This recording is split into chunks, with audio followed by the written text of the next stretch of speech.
we sure want to also do that. The doctors don't even know it gives some kind of a name, but I think they just made up one to give it. They didn't know what it was. But Christ knows what it is. Amen. I can tell you what it is. It's the devil. Je vais vous dire ce que c'est le diable. The devil. What name they want to give him, that's up to them. Peu importe le nom que vous lui donnez, That's what he is. mais le diable, voilà ce que c'est, voilà ce qu'il est. Evil spirit. C'est le diable, un mauvais esprit. Together, once together, now only Maintenant, believe. tous ensemble, chantons maintenant, crois seulement.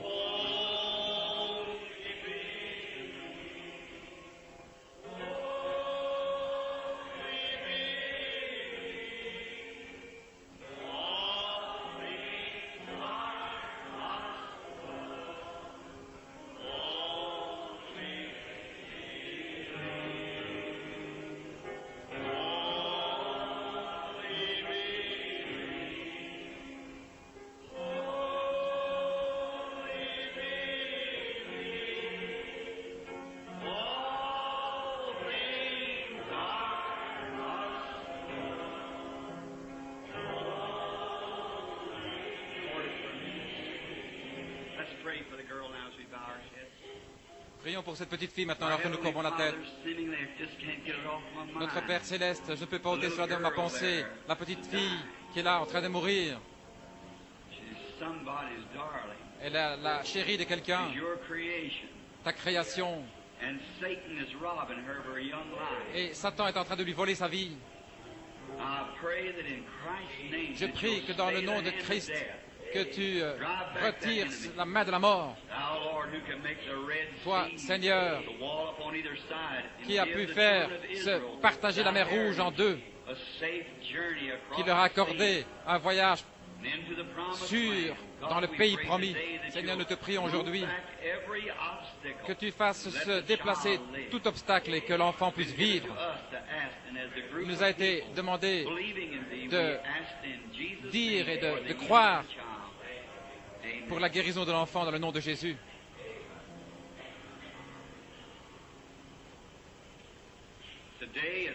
Aujourd'hui, c'est avec un cœur reconnaissant que je viens vers vous à nouveau au nom du Seigneur Jésus. Je suis venu de Jeffersonville, tôt, de Louisiane. Si je pensais avoir une école du dimanche ici pour un... Et le temps était très chaud là-bas. Ainsi c'était...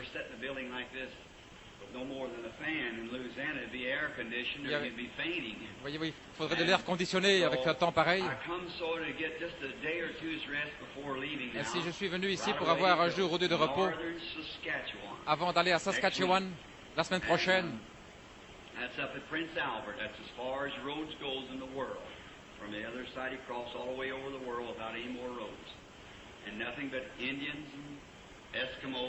C'est là où il n'y a que des Indiens et des Esquimaux dans cet endroit-là.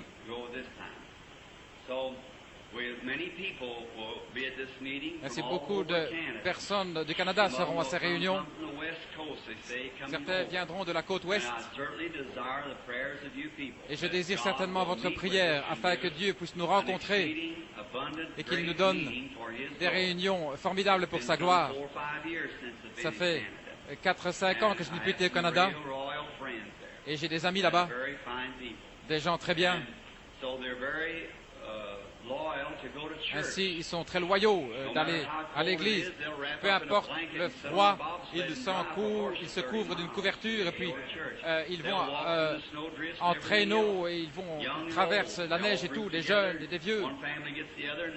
Une famille va chercher l'autre et puis ils y vont. C'est le sacrifice qu'ils font. C'est ce qui fait qu'ils retirent autant de la réunion. Quand il n'y a pas beaucoup de sacrifices, mais vous devez vraiment faire quelque chose qui vous coûte. Voyez, vous mettre de côté des choses. Arrêtez de travailler, faire ceci ou cela, pour aller à l'église et montrer à Dieu que vous l'aimez, que vous faites un sacrifice pour recevoir quelque chose.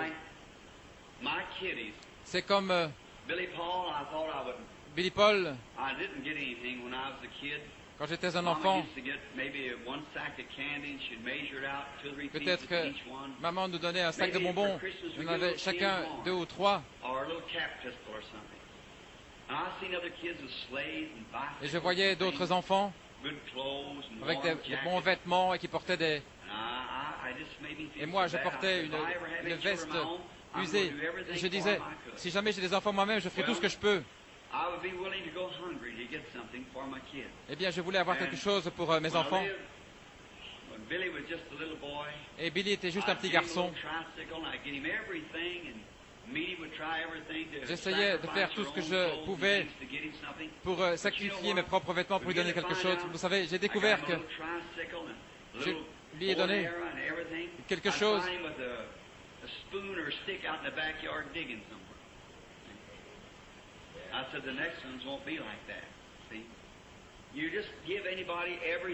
Si vous donnez tout comme ça à quelqu'un, comme sur un plateau, voyez-vous, et ils ne vont pas en faire un bon usage. Mais vous devez faire un sacrifice.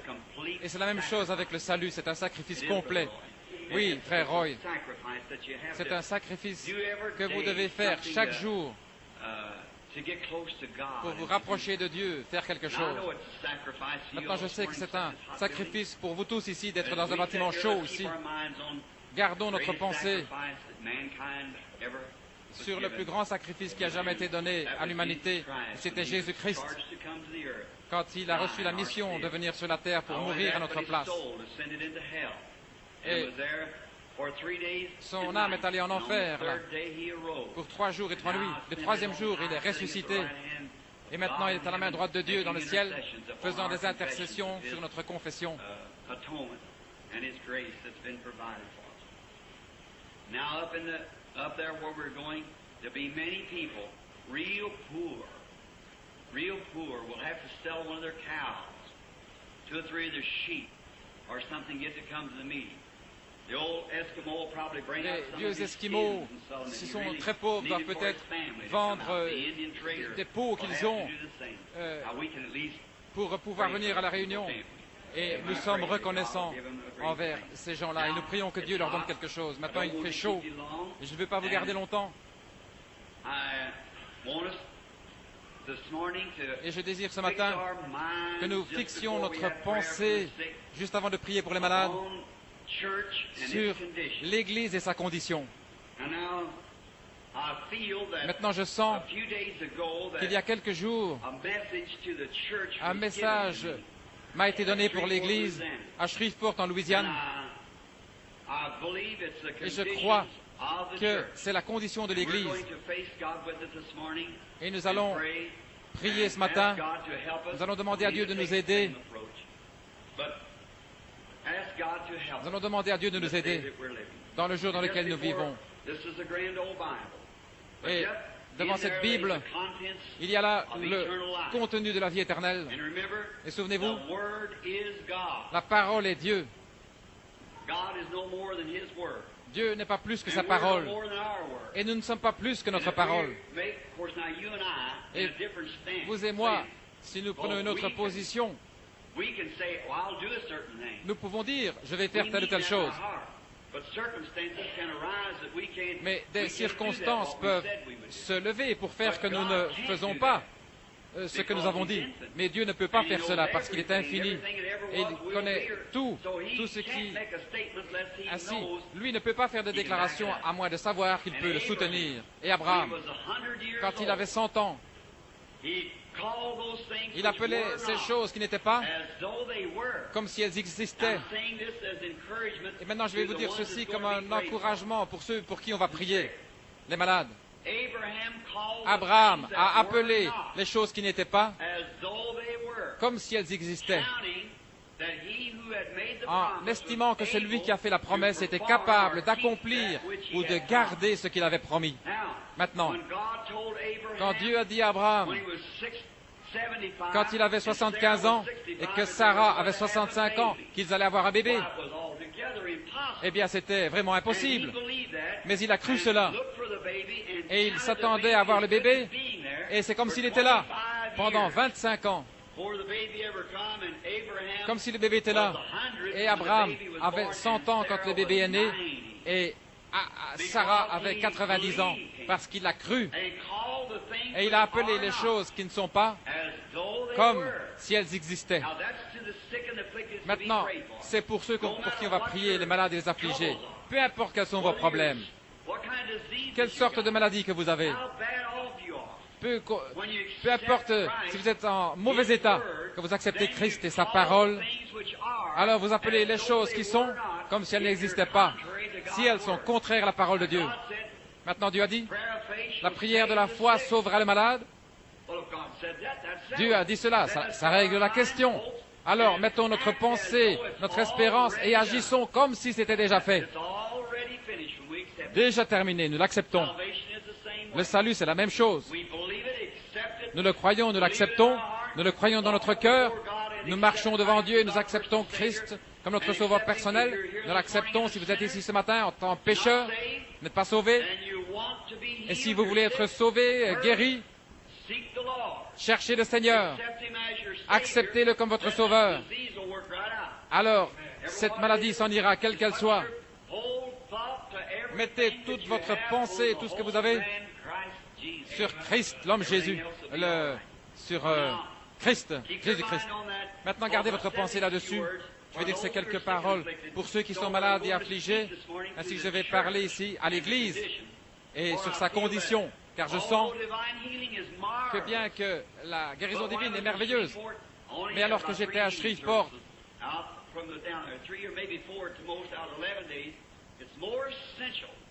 il est plus essentiel de prêcher pour l'âme des gens que passer du temps sur la guérison divine.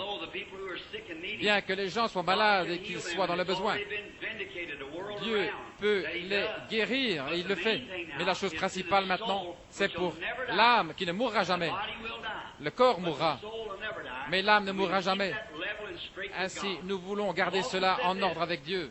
Et après avoir dit cela, je veux que tout soit fait, parce que je veux arriver au fleuve ce jour-là, sans avoir de problème. Je veux avoir mon ticket en main. Et je veux dire, tout ce que Paul, je le connais dans la puissance de sa résurrection, que lorsqu'il m'appellera des morts, je sortirai. Je veux le connaître dans la puissance de sa résurrection. Et maintenant, courbons notre tête et nos cœurs devant lui maintenant, l'auteur.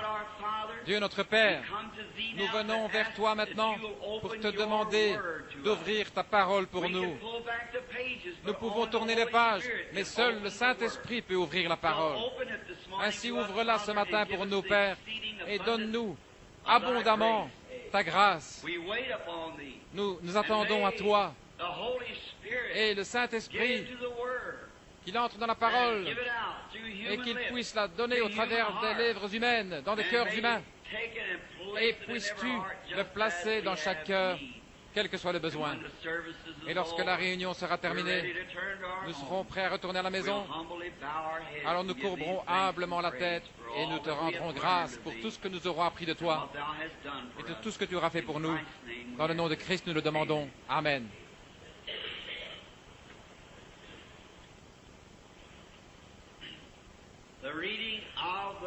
La lecture de la parole dans Saint Jean, chapitre 1.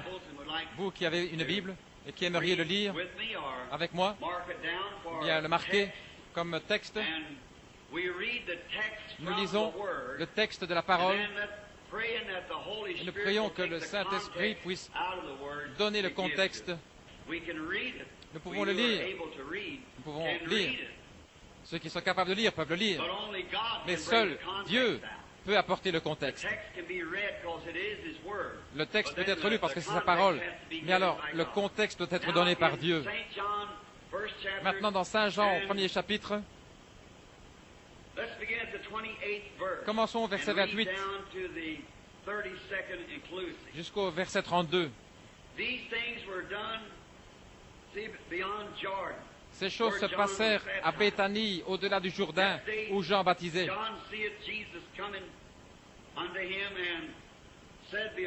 Le lendemain, il vit Jésus venir à lui, et il dit, « Voici l'agneau de Dieu,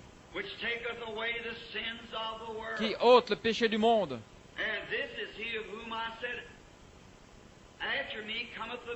Et c'est lui dont j'ai dit, après moi vient un homme qui m'a précédé, car il était avant moi.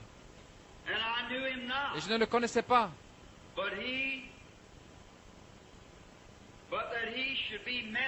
Mais c'est afin qu'il fût manifesté à Israël que je suis venu baptiser d'eau. Jean rendit ce témoignage. J'ai vu l'Esprit descendre du ciel comme une colombe et s'arrêter sur lui. Je désire lire cela à nouveau, ce dernier verset, le verset 32. Et Jean rendit ce témoignage, disant, j'ai vu l'Esprit descendre du ciel comme une colombe et s'arrêter sur lui. Que le Seigneur ajoute la bénédiction à sa parole. Je désire que vous essayiez de saisir chaque parole si vous le pouvez. Pouvez-vous m'entendre très bien là au fond? Si vous ne pouvez pas m'entendre, levez la main. Maintenant, je désire vous parler ce matin sur une parabole, sur une façon où n'importe qui ici pourrait comprendre. Maintenant, nous venons à l'église pour nous améliorer. Nous venons pour faire de nous de meilleures personnes, de meilleurs chrétiens, de meilleurs citoyens, de meilleurs pères, de meilleures mères, de meilleurs voisins. Nous venons parce que Dieu nous l'a dit, que si nous demandons quelque chose en son nom, quand nous nous assemblons, et que là où 2 ou 3, que cela nous serait accordé. Ainsi qu'y a-t-il de plus grand, de meilleur, que de savoir, pour, en tant qu'Église, de nous améliorer, d'avoir la compréhension. Combien veulent dire, c'est pour cela que je suis ici, pour avoir une meilleure compréhension. Et ne pouvons pas avoir une meilleure compréhension, à moins que nous ayons la compréhension de Dieu, et qui doit sortir de la parole de Dieu. La parole, c'est ce que Dieu nous a donné pour nourrir nos âmes affamées. Et le Saint-Esprit a été envoyé pour prendre la parole de Dieu et pour nous nourrir par la parole. Vous le voyez? Le Saint-Esprit est envoyé de Dieu pour prendre la parole de Dieu et pour nous la donner comme nous en avons besoin. Maintenant, je suis si content que Dieu nous a donné cela pour nourrir nos âmes. Nous sommes les brebis de son pâturage. Nous allons parler là-dessus. Les brebis. Et alors, nous sommes l'être triple de Dieu. Et lorsqu'il peut avoir le contrôle total de nous, il peut nous conduire et nous guider. Or, il a plu à Dieu, lorsqu'il a envoyé Jésus sur la terre, il lui a plu de le représenter sous la forme d'un animal. Et cet animal était l'agneau.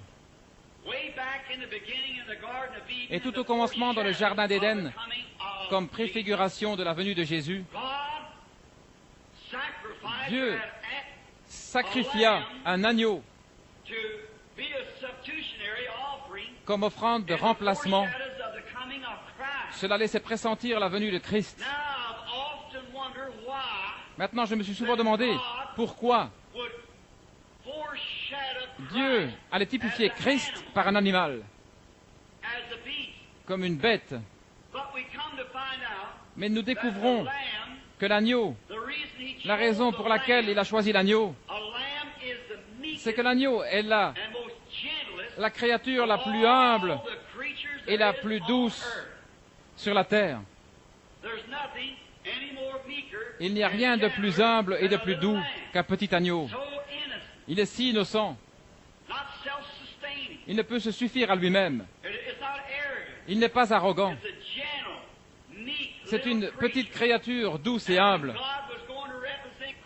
Et lorsque Dieu voulut représenter Christ aux yeux du monde, il le représenta sous forme d'un agneau. Mais lorsque Dieu le Père, Jéhovah, voulut se représenter lui-même depuis les cieux, il fut représenté sous la forme du plus doux et du plus humble de tous les oiseaux du ciel, la colombe. Il n'y a pas d'oiseau plus doux que la colombe. J'ai fait toute une étude sur la vie des oiseaux et sur la vie sauvage. Et parmi tous les oiseaux qui peuvent voler dans le ciel, la colombe est un oiseau très singulier. La colombe est la colombe est quelqu'un qui aime. La colombe est douce et la colombe n'a pas de bile. C'est le seul oiseau de toute l'espèce des oiseaux qui n'a pas de bile. C'est pourquoi vous ne voyez jamais une colombe ailleurs que là où se trouve du grain et de la semence. Dans l'arche, il y avait une colombe. Et la colombe est représentée dans bien des endroits de la Bible comme étant le symbole du Saint-Esprit. Et l'agneau est aussi représenté dans bien des endroits de la Bible comme étant Christ, de l'Apocalypse à la Genèse. Et c'est pareil pour la colombe. Dans le livre de la Genèse, la colombe était dans l'arche, juchée sur le perchoir avec tout le reste des oiseaux. Et l'un d'entre eux était une corneille, un corbeau. Et le corbeau est l'un des plus vilains oiseaux qui existent. Le carbeau et le geai, je pense, sont à peu près les plus vilains oiseaux que nous puissions trouver. Le corbeau est un oiseau qui vit très longtemps. On prétend qu'il vit parfois jusqu'à 200 ou 300 ans, tandis que le perroquet vit encore plus longtemps. Mais la colombe est un animal, ou plutôt un oiseau, qui n'a pas de bile. Le corbeau pourrait se tenir ici et manger de la charogne. Vous ne verrez jamais la colombe autour de cette charogne. Elle ne peut pas le supporter. Cette puanteur dans ses narines, elle ne pourrait pas le supporter. Ça la rendrait malade. Elles ne peuvent tout simplement pas supporter quelque chose d'avarié ou en décomposition. Elles ne peuvent pas le supporter. Ainsi, elle ne pourrait pas le manger. Si elle le mangeait, cela la tuerait immédiatement, la colombe. Car ce qui digère la nourriture, c'est l'apport de bile dans l'estomac. C'est dans l'absence de bile tuerait la colombe. Par conséquent, vous trouverez toujours la colombe dans un endroit où se trouve quelque chose de propre, quelque chose de sain. Maintenant, le corbeau, c'est différent. Remarquez maintenant, comme le corbeau est un type de l'hypocrite.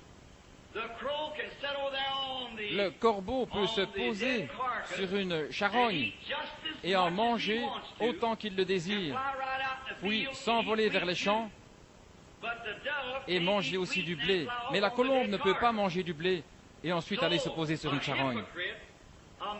Ainsi, un hypocrite, un homme, peut être un hypocrite et aussi manger des choses spirituelles, de bonnes choses, que des mauvaises. Mais un véritable chrétien né de nouveau ne peut pas tolérer les choses qui sont fausses et ne peut manger que de bonnes choses. Remarquez cela. Lorsque vous voyez un individu qui peut aller danser, sortir et boire, et vivre dans le péché, puis revenir à l'église, et peut-être crier tout autant que les saints, qu'en est-il? C'est un charognard. Il peut manger aussi bien des choses pourries que de bonnes choses. Mais le véritable chrétien ne peut plus tolérer ces choses parce qu'il est passé de la mort à la vie. Et immédiatement cela le condamnerait tellement, juste d'y penser, qu'il détournerait le visage et s'en éloignerait. Oh, quelle image! Donc l'agneau est un petit animal très doux. Il ne peut pas s'aider lui-même. Il ne peut pas compter sur lui-même. Il ne peut pas s'aider lui-même. Il y a quelque temps, quand je faisais encore des patrouilles, en traversant un pâturage, j'ai trouvé un petit agneau que pour une raison quelconque, ils avaient laissé en plan et il était pris dans un amas de fils de fer barbelé. Et le pauvre petit animal était là, saignant et bêlant. Je me suis approché à peu près d'un demi-mile. Il y avait tout un troupeau de moutons. S'il était resté là et que nous ne l'ayons pas retiré de là, les corbeaux seraient venus et lui auraient piqué les yeux. Mais j'ai libéré le petit animal et je l'ai pris dans mes bras. Il n'a jamais refusé. Il est resté très tranquille. Je l'ai pris dans mes bras. C'est peut-être la première fois qu'un être humain le touchait. Mais il était très gentil. Il était d'accord d'être conduit. Il était d'accord qu'on l'aide. J'espère que vous le voyez. Il était d'accord de ne pas essayer de résister ou de donner des coups de pied, des coups de patte ou de mordre. Les agneaux ne donnent pas des coups de patte. Ils ne mordent pas. Ils s'humilient simplement. Et ce petit animal, je l'ai pris, puis je l'ai remis avec le reste des brebis. Et quelques minutes plus tard, sa maman l'a retrouvé, comme il était heureux. Oh, combien cela typifie l'agneau de Dieu. Vous connaissez l'endroit où on tue les moutons. Vous savez, ce qui les mène jusqu'au bilot, c'est le bouc. Le bouc conduira les moutons jusqu'au bout du couloir, à l'abattoir. Et juste comme il arrive là, alors il sautera de côté. Mais oh, on dit que lorsqu'on veut tuer le bouc, celui-ci se débat violemment, voyez-vous. C'est ainsi que le diable agit. Il essaye de conduire les enfants de Dieu dans le plus vil. Mais quand vient pour lui le temps de mourir, il se débat alors violemment. Et c'est ainsi que fait le diable. Et c'est ainsi parfois qu'une fille chic ou qu'un jeune garçon avec un paquet de cigarettes ou une bouteille de whisky détournera une jeune fille qui est un agneau, la bien-aimée de quelqu'un, et l'amènera dans le mal. Oh, ça va, il n'y a rien de toutes ces histoires de sainte touche concernant l'Église. Mais laissez une fois la mort frapper ces garçons-là. Vous l'entendrez crier, vociférer dans toute la région. Et c'est ainsi qu'agit le diable. Mais l'agneau est si doux qu'il peut être conduit. Et c'est la raison pour laquelle Dieu a représenté Christ comme l'agneau. Et qu'il s'est représenté lui-même comme la colombe. Et le jour où Jean baptisa Jésus dans le Jourdain, il se produisit là l'un des plus grands événements qui se soit jamais produit. Remarquez comme c'est beau. L'agneau, le plus doux de toutes les créatures de la terre, et la colombe, le plus doux de tous les oiseaux du ciel. Et c'est là le seul moyen par lequel ils aient jamais pu être unis. C'est la seule manière permettant à la colombe de venir sur l'agneau. Lorsque la colombe descendit, Jean vit Jésus et dit, « Voici l'agneau de Dieu qui ôte les péchés du monde. » Et Jean dit, « Et je rends témoignage, voyant l'Esprit de Dieu comme une colombe descendre et demeurer sur lui. » Alléluia, vous y êtes. La colombe et l'agneau unis ensemble. C'est à ce moment-là que Dieu et l'homme devinrent un. C'est à ce moment que les cieux et la terre s'étreignirent. Alléluia. C'est à ce moment-là que Dieu fut fait chair. C'est lorsque Dieu est descendu, venant sous la forme de l'Esprit, il fut fait homme et demeura parmi nous. C'est à ce moment-là que toutes les éternités s'étreignirent. C'est à ce moment que la race humaine déchue d'Adam et Jéhovah Dieu, avec tous les anges, se rencontrèrent. Lorsque Dieu et l'homme devinrent un, en ce jour mémorable où Jean baptisa Jésus. Maintenant, si cela avait été un loup, le doux roucoulement de la colombe n'aurait jamais pu rester près du loup. Y a-t-il rien de plus joli que d'entendre tard le soir les vieilles tourterelles se poser là et roucouler un moment? Après avoir perdu ma femme et ma petite fille, je ne voulais pas qu'on sache ce que je faisais. Je montais dans ma voiture, je prenais la route et j'allais au cimetière de Walnut Ridge. Je m'asseyais là à côté d'un arbre et je regardais la tombe. Je ne pouvais simplement pas me passer d'elle. Il me semblait que je ne pouvais plus le supporter. J'avais déposé là mon petit bébé âgé de 8 mois. Elle avait l'habitude de tendre ses petites mains et d'essayer de me toucher, puis je jouais de la trompette, je lui disais quelque chose, et elle faisait gougou en tendant ses petites mains. Et je m'asseyais à côté de l'arbre, spécialement quand il commençait à faire nuit. Et il y avait là une colombe qui venait se poser dans le buisson et qui commençait à roucouler. Oh là là, une fois je me suis demandé si c'était l'âme immortelle de mon enfant qui revenait pour essayer de me parler. Il n'y a rien de plus doux que ce roucoulement de la colombe. Comme elle est affectueuse. Elle apporte des nouvelles. Comme elle essaie de faire la paix. Et je me lève tôt le matin. Je vais dans les bosquets près d'où j'habite. Comme c'est paisible d'entendre ces colombes perchées dans un grand arbre et échangeant des roucoulements. L'autre jour, lorsque j'étais chez Frère Cox, il y avait une maman colombe avec deux petits bébés. Ils s'étaient posés sur le toit d'un bâtiment afin que les chats ne puissent pas les attraper. Et la maman colombe les nourrissait. Ensuite, elle descendait et les prenait et les faisait monter dans l'arbre.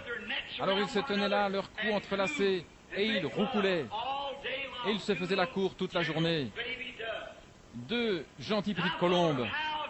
Et je pensais, oh, comme Dieu. La colombe est un animal si affectueux. Et la colombe, Dieu, qui désire témoigner son amour à ses créatures. Dieu désire être aimé. Dieu désire vous aimer. Car Dieu a tant aimé le monde qu'il a donné son Fils unique afin que quiconque croit en lui ne périsse point, mais qu'il ait la vie éternelle. Béni soit le Seigneur. Alors, Dieu, qui désirait témoigner son amour, dut créer quelque chose d'aimable. Il dut créer quelque chose de doux comme lui-même. Il dut créer quelque chose qui pouvait être aimé. Il dut créer quelque chose qui soit selon sa propre nature. Vous ne pourriez pas aimer quelque chose qui ne soit pas selon votre propre nature. L'amour doit s'unir à l'amour. Un mari et sa femme doivent s'aimer l'un l'autre si jamais ils veulent surmonter leurs difficultés. Les membres d'une famille doivent s'aimer les uns les autres si jamais ils veulent surmonter leurs difficultés. Quelque chose à aimer. Vous cherchez partout, essayant de trouver une jeune fille que vous puissiez aimer et qui deviendra votre femme. Elle cherche partout, essayant de trouver un mari qu'elle puisse aimer.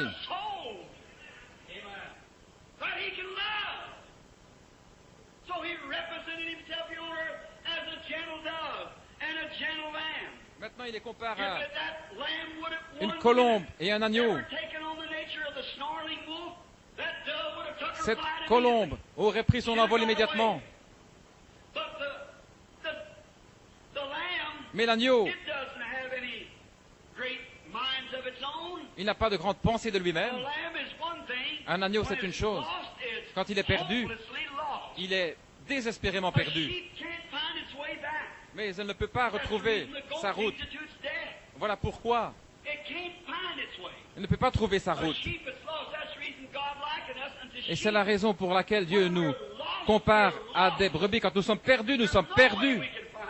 Nous ne pouvons pas nous retrouver. Et la seule façon de le faire, c'est de nous soumettre au berger du troupeau, et le laisser nous conduire. Maintenant, je remarque que cet agneau et cette brebis ensemble, que l'agneau et la colombe ensemble, ils faisaient un. Ensuite, observez comment la colombe conduisait l'agneau, le Fils de Dieu. Comment il était doux, sachant qu'il allait à l'abattoir. Comme il était doux,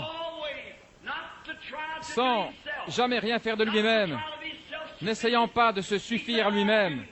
Il dit, je ne fais rien avant que le Père me le montre premièrement. Maintenant, il y a une autre chose qui caractérise l'agneau. L'agneau consent volontiers à renoncer à ses droits. Maintenant, Dieu désire que nous soyons des agneaux. Mais bien souvent, nous ne voulons pas nous soumettre nous-mêmes. Nous ne voulons pas abandonner nos droits. Il y en a tant qui disent, j'ai des droits, frère Branham. Et c'est juste. Mais êtes-vous prêt à abandonner vos droits? Êtes-vous prêt à les abandonner afin que Dieu puisse vous conduire? Et voilà le problème avec l'Église aujourd'hui, dans leur grande majorité. Alors que la douceur de l'agneau de Dieu, nous sommes censés être des agneaux, mais nous sommes devenus tous sauf des agneaux. Et c'est pour cette raison qu'aussitôt que nous prenons cette attitude, la colombe du Saint-Esprit prend son envol et s'en va. Si l'agneau de Dieu s'était mis à hurler comme un loup et avait fait quoi que ce soit de contraire à ce que la douce colombe lui aurait permis de faire, la colombe aurait pris son envol. Elle serait partie en l'espace d'une minute. Et c'est la raison pour laquelle aujourd'hui, nous nous demandons ce qui se passe avec l'Église pentecôtiste. C'est ce que nous avons pris une nature différente. Nous avons pris cette nature qui dit, nous réclamons nos droits. Nous allons faire ce que nous savons être juste. Et nous devenons arrogants. Nous devenons hostiles. Nous devenons indifférents. Nous laissons entrer la colère. Nous laissons entrer l'égoïsme. L'agneau, lorsque vient le temps, la laine qui est à lui, il y a droit. La laine lui appartient. Mais on prend cet agneau, on le met sur le billot, on lui attache les pattes. Il ne rue jamais, il ne fait pas d'histoire. Vous lui retirez tout simplement ses droits. Parce que c'est un agneau. Il ne peut rien faire d'autre, parce que c'est sa nature. Mais mettez-vous une fois en travers du chemin d'un chrétien. Vous découvrirez si c'est un agneau ou un bouc. Vous saurez ce qu'il est. Contrariez-le une fois. Et c'est la raison pour laquelle aujourd'hui, nos églises sont dans la condition où elles sont. Nous nous sommes appelés agneaux de Dieu. Les femmes et les hommes ensemble ont commencé à agir n'importe comment, sauf comme des agneaux de Dieu. Regardez-les dans la rue, avec leurs cheveux coupés courts, remplis de frisettes. Il y a seulement quelques années, vous n'auriez pas pu leur faire faire cela, même en les payant. Et alors vous vous demandez pourquoi l'Église est dans une telle condition. C'est que vous avez pris la nature d'un loup, d'un bouc, au lieu de garder l'humble douceur. Et vous dites, c'est mon privilège, frère Branham. Je sais que c'est votre privilège. Les coiffeurs coupent les cheveux, et aussi longtemps que les coiffeurs couperont les cheveux, n'ai-je pas le droit? C'est juste, c'est votre privilège américain, mais êtes-vous prêt à l'abandonner pour être un agneau? Êtes-vous prêt à vous soumettre? Et vous les femmes, il n'y a pas longtemps, vous descendiez dans la rue, c'est ridicule de voir la façon dont les femmes s'habillent aujourd'hui. Et je ne parle pas de presbytériennes et des méthodistes, je parle de vous, femmes de la sainteté. Vous descendez la rue, là, et c'est... J'ai une petite croix suspendue à l'avant de ma voiture, et quelqu'un m'a dit, Billy, tu sais que c'est un emblème catholique? J'ai dit, quand les catholiques ont-ils pris une option sur la croix? Jamais. Ce n'est pas un emblème de la foi catholique, c'est l'emblème de la foi chrétienne. La foi catholique est un petit saint mort, une Marie ou un saint mort qu'ils adorent. Nous n'adorons pas les morts. Nous n'adorons pas Sainte Cécile et tous ces différents saints. C'est du catholicisme, c'est une forme élevée de spiritisme. Mais la croix représente celui qui mourut et ressuscita. Et j'ai dit, je la garde là devant moi quand je regarde la rue. Il y a 25 ou 30 ans, lorsque j'étais avec, quand il y a des femmes à moitié nues, alors je regarde la croix.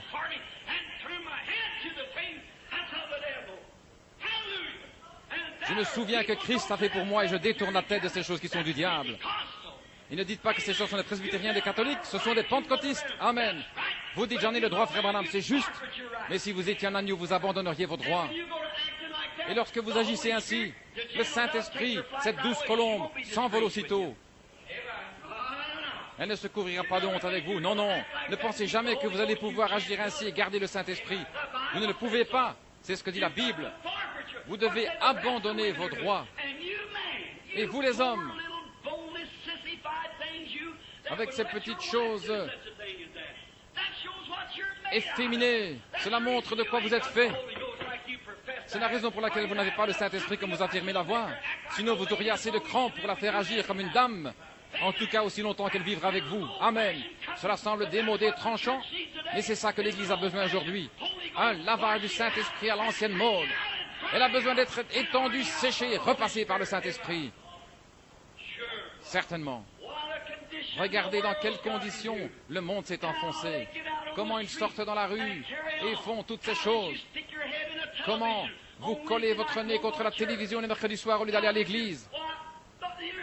Eh bien, il n'y a pas un enfant dans le pays qui ne connaisse pas David Crockett. Et ce vilain mensonge qui dit qu'à l'âge de 3 ans, il tua un ours. Mais vous laissez...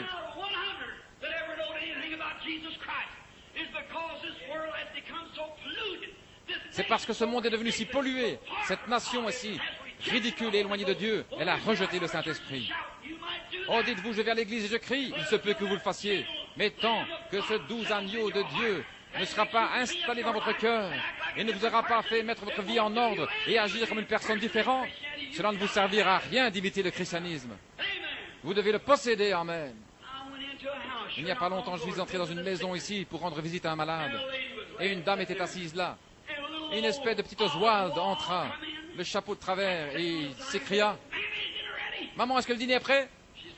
Elle dit « Chérie, nous n'avons pas eu le temps ce matin de préparer le dîner. » Mais ajouta-t-elle « Je suis en train de te faire un sandwich, et il y a là des oranges. » Il s'avança, prit une orange, et regarda, puis après en avoir pris une bouchée, il la jeta contre le mur de toutes ses forces. Et le jus coula le long du mur. Il dit « C'est tout ça que tu as dans cette maison, alors je m'en vais. » J'ai pensé, oh Dieu, il faudrait que je puisse m'occuper de lui pendant 5 minutes. Oh, je lui aurais arraché la peau, comme jamais il ne se l'est fait arracher. Mais eux, ils sont restés là, le plaignant et le dorlotant. Ce dont il a besoin, c'est une bonne correction à l'ancienne mode, qui écorche le derrière. C'est ce dont nous avons de nouveaux besoins, des foyers à l'ancienne mode et des prédicateurs qui se tiennent derrière la chair et prêchent la vérité, l'appliquant là où il faut, amen. C'est juste. Oh là là. Par exemple, la petite Marie tape du pied, lève ce petit nez, fait l'amour avec ses petites lèvres roses par les produits Max Factor. Puis elle relève la petite tête et sort de la maison. Quelle disgrâce! Comme les enfants sont désobéissants, la Bible a dit qu'ils le seraient. Les Écritures ont dit qu'ils le seraient. Et comment ils se comporteraient, ce qu'ils feraient. Et les choses qui se passent aujourd'hui dans le monde résultent du fait qu'ils ont attristé le Saint-Esprit et qu'il s'en est allé. Il y a quelques années, je vais célébrer dans quelques jours la première effugie du Saint-Esprit en Amérique. Il y a 50 jours cette année que le Saint-Esprit est descendu pour la première fois à la rue Azusa, dans une réunion pentecôtiste. Alors que les gens s'étaient réunis, lorsque les gens s'étaient rassemblés, lorsque Christ est descendu parmi ces gens, ceux-ci étaient doux et paisibles.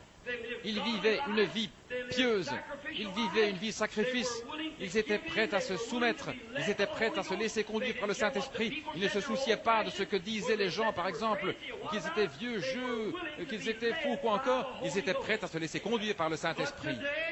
Mais aujourd'hui, oh là là, une houppette, une boîte de produits de beauté, une paire de shorts, et dehors dans la rue. Eh bien, c'est une honte. Et elles affirment avoir le Saint-Esprit. Oh, vous dites, mais j'ai parlé en langue. Oui, et le diable aussi. Oh, j'ai crié. Et le diable aussi. Le diable peut imiter tout ce que Dieu possède, sauf l'amour. Il ne peut pas imiter l'amour. Et bientôt, vous réalisez que lorsque vous commencez à faire ces choses, vous enlevez les barrières, vous commencez à faire des compromis. Et alors, commence à y avoir des petits clans dans l'église, parmi les gens. Quelqu'un dira, tu sais, le pasteur est comme ceci et comme cela. Ou encore, le diacre est comme ceci et cela. Et vous vous êtes mis à écouter ces choses. Et c'est la raison pour laquelle vous avez tant d'ennuis. Vous avez commencé à écouter le diable et son grondement, au lieu d'écouter la douce colombe, le Saint-Esprit, la colombe de Dieu, qui voulait vous conduire, vous guider, vous aimer, vous bénir. Dès que vous manifestez l'un de ces petits accès de colère, la colombe s'envole immédiatement. C'est juste. Elle ne peut pas le supporter. Sa nature est différente.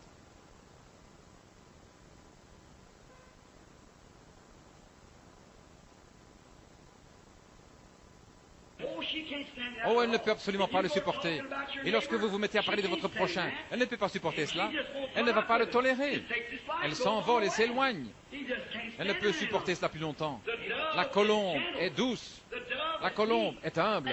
Et la colombe ne se tiendra pas sur rien d'autre que la même nature qu'elle. Maintenant, Dieu peut faire de vous un homme ou une femme avec une nature différente. Il peut vous donner une nature différente. Et vous me direz bien, frère Branham, que pouvons-nous faire à ce sujet?